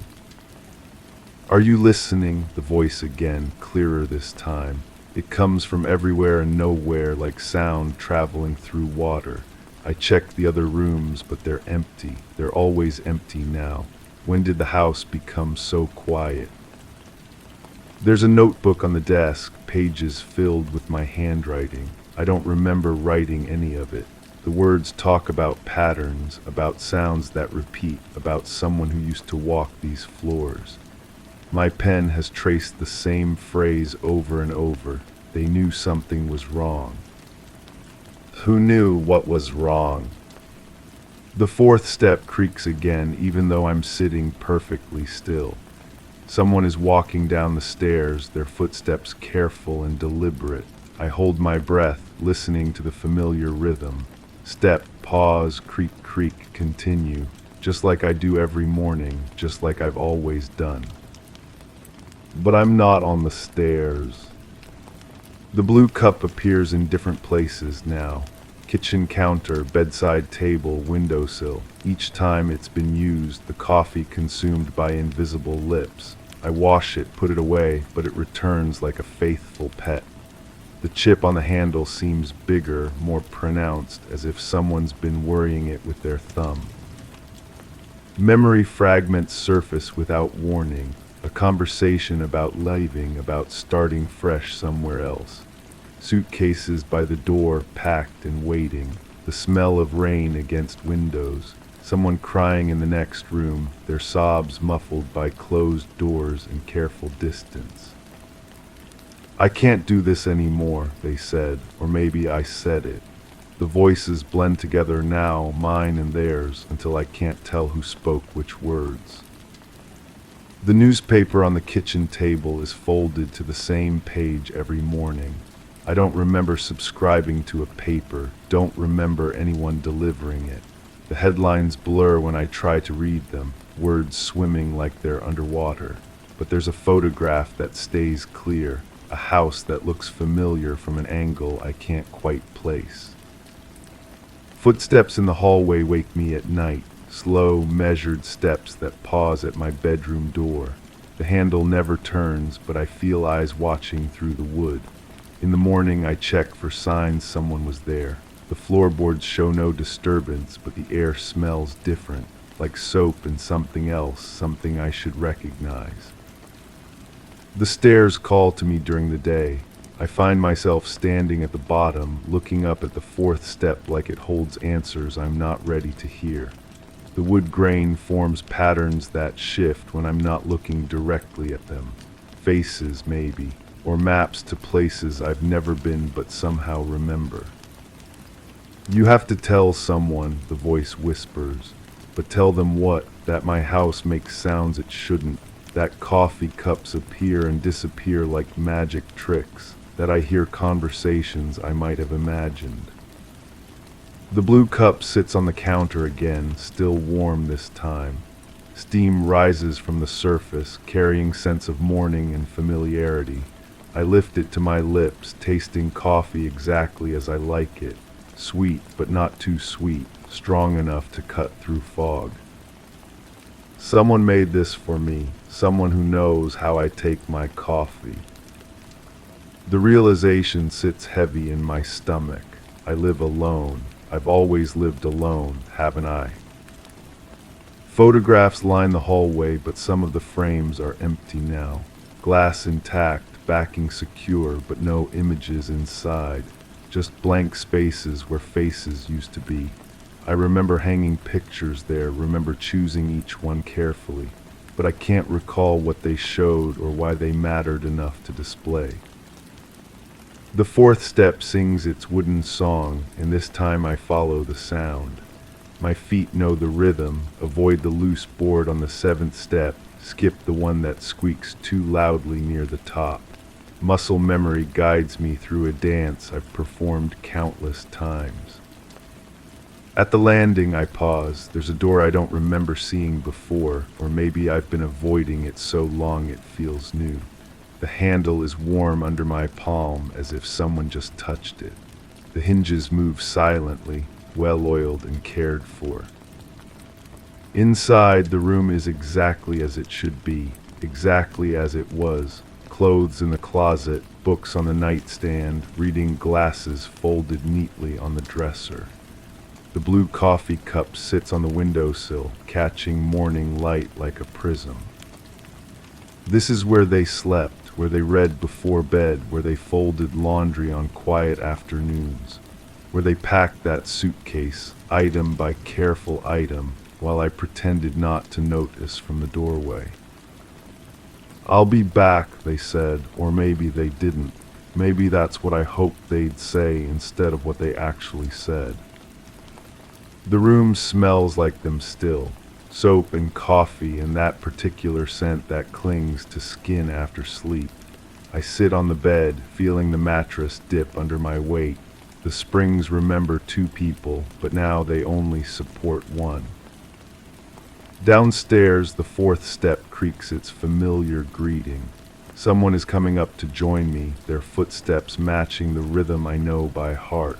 I close my eyes and listen, counting each careful placement of weight on wood.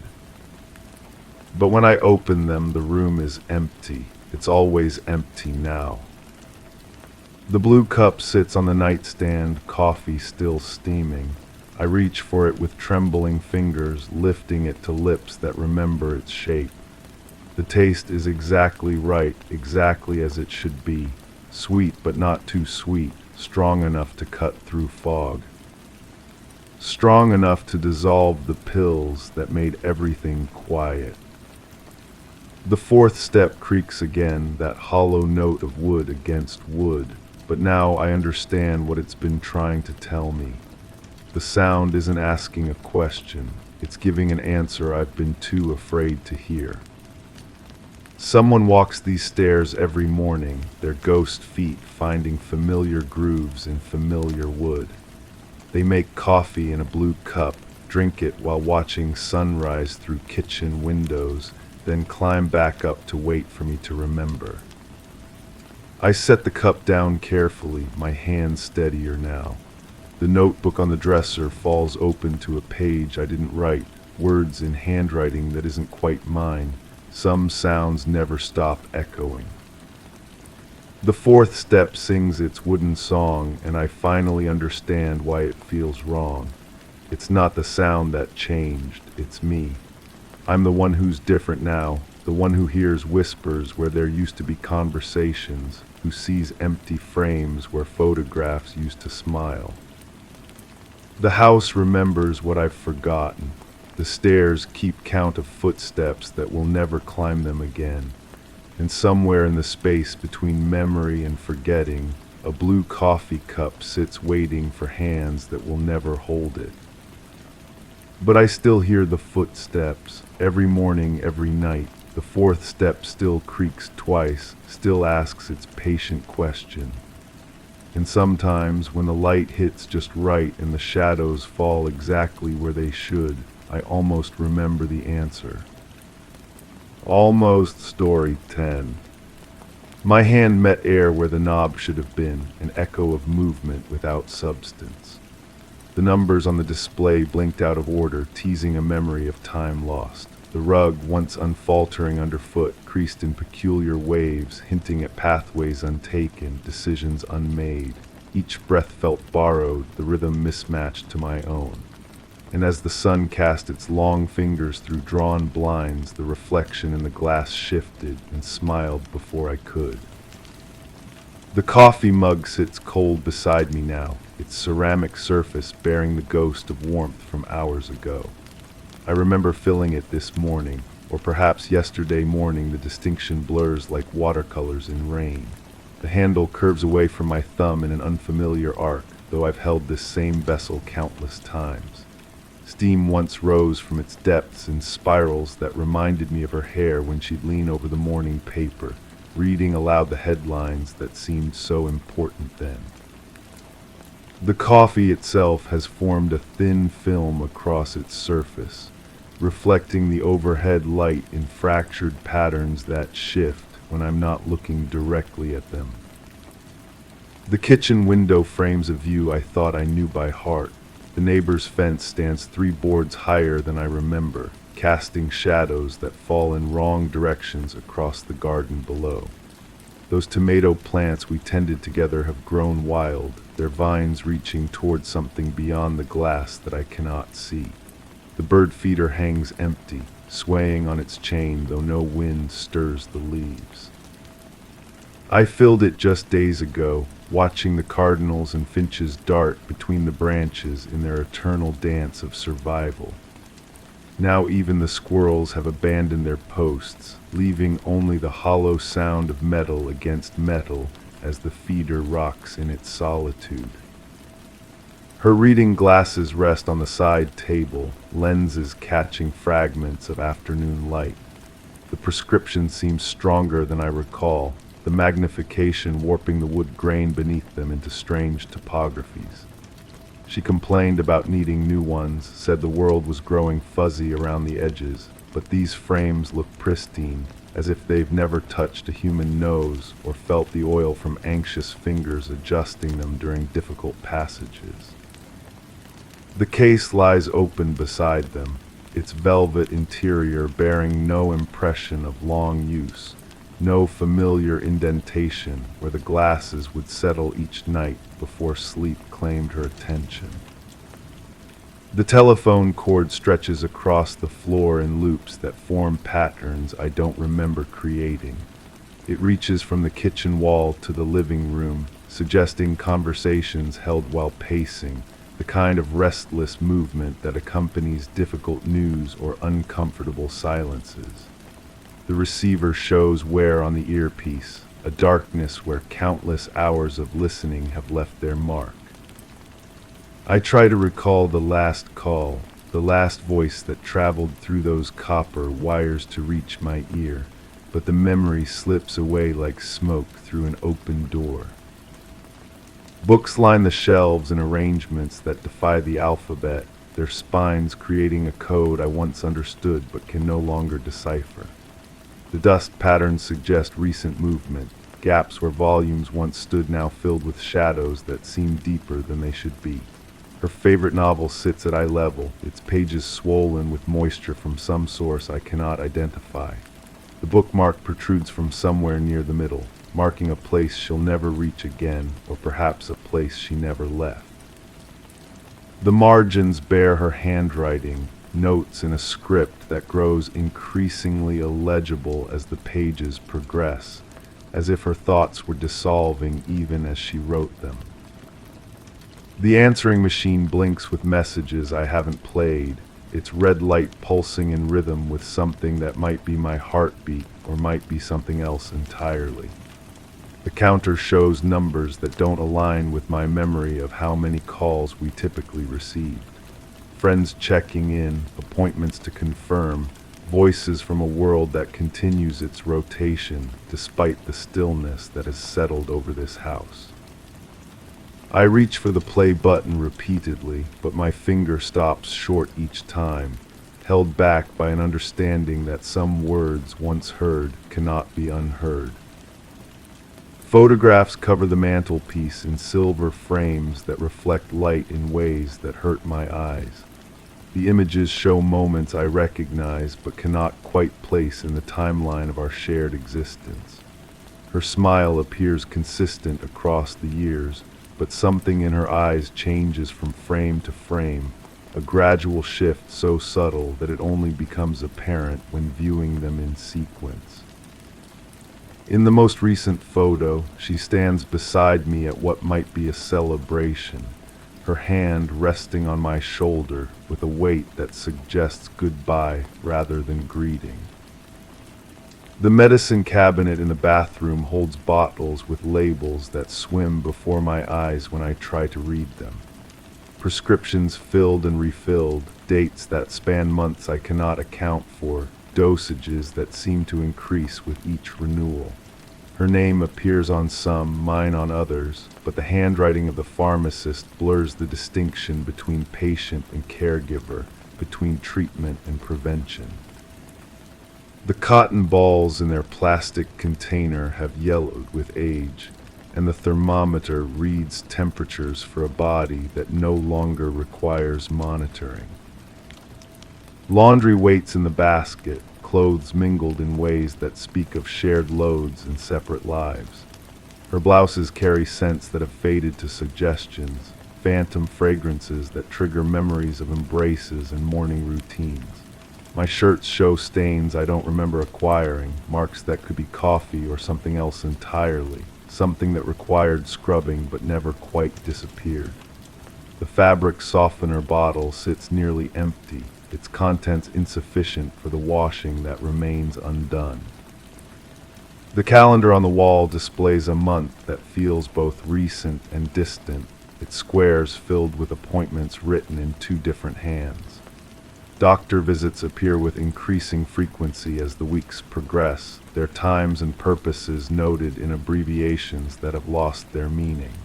Her handwriting grows shakier with each entry, while mine becomes more deliberate, as if compensating for something that was slipping away even then. The last entry is circled in red, a date that stands alone without explanation or context. Dinner plates sit in the cabinet, their numbers reduced from the set we once displayed with pride. The remaining pieces show chips along their edges, damage that accumulated so gradually I never noticed when it was happening. The pattern, once vibrant and clear, has faded to pastels that barely distinguish themselves from the white porcelain beneath. I count them repeatedly, but the number changes each time, as if some invisible hand redistributes them while my attention wanders elsewhere. The garage holds tools arranged in order of increasing confusion. Implements I once knew by touch now feel foreign in my grip, their purposes obscured by time and circumstance. The workbench bears the outline of projects begun but never completed, shadows where familiar objects once rested. Her gardening gloves hang on their hook, fingers curled as if still grasping something precious. The car keys dangle from their peg, but the vehicle they once started sits silent, its battery drained from disuse. Music plays from a radio I don't remember turning on, songs that drift through the house like visitors from another era. The volume adjusts itself, growing louder during the quiet moments and fading when I try to focus on the lyrics. The station seems to broadcast only melodies we once danced to, as if programmed by someone who knew our history better than we knew it ourselves.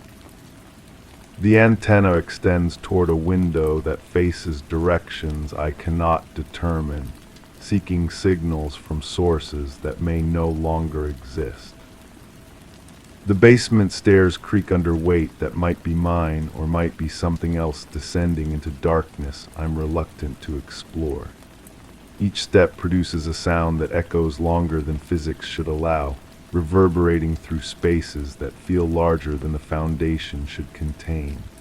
The handrail bears the smoothness of countless journeys up and down, though I cannot recall what drew us to those depths or what we left behind in the shadows below. Her jewelry box plays a melody when opened, its tiny dancer spinning in circles that mirror my own confusion. The compartments hold pieces I recognize but cannot connect to specific occasions or memories. Earrings wait in pairs for ears that will never wear them, their gems catching light from sources I cannot identify. The mirror inside the lid reflects a face that might be mine, aged by experiences that feel both lived and observed, as if I were both participant and witness to events that shaped us both. The thermostat displays temperatures that fluctuate without explanation, the house breathing with a rhythm all its own. Windows fog and clear in patterns that suggest presence and absence, the glass marked by fingerprints that could belong to either of us or to someone else entirely. The heating system cycles on and off according to needs I no longer understand, warming spaces that feel empty despite their familiar contents. And now the sun moves toward evening, casting shadows that stretch and bend like memories reaching for something just beyond their grasp. The light changes color as it filters through glass that has witnessed everything and reveals nothing, its golden rays illuminating dust motes that dance in patterns too complex for coincidence. The house settles around me with sounds that might be wood expanding or might be footsteps in rooms I haven't entered, movements that suggest I am not as alone as the silence implies.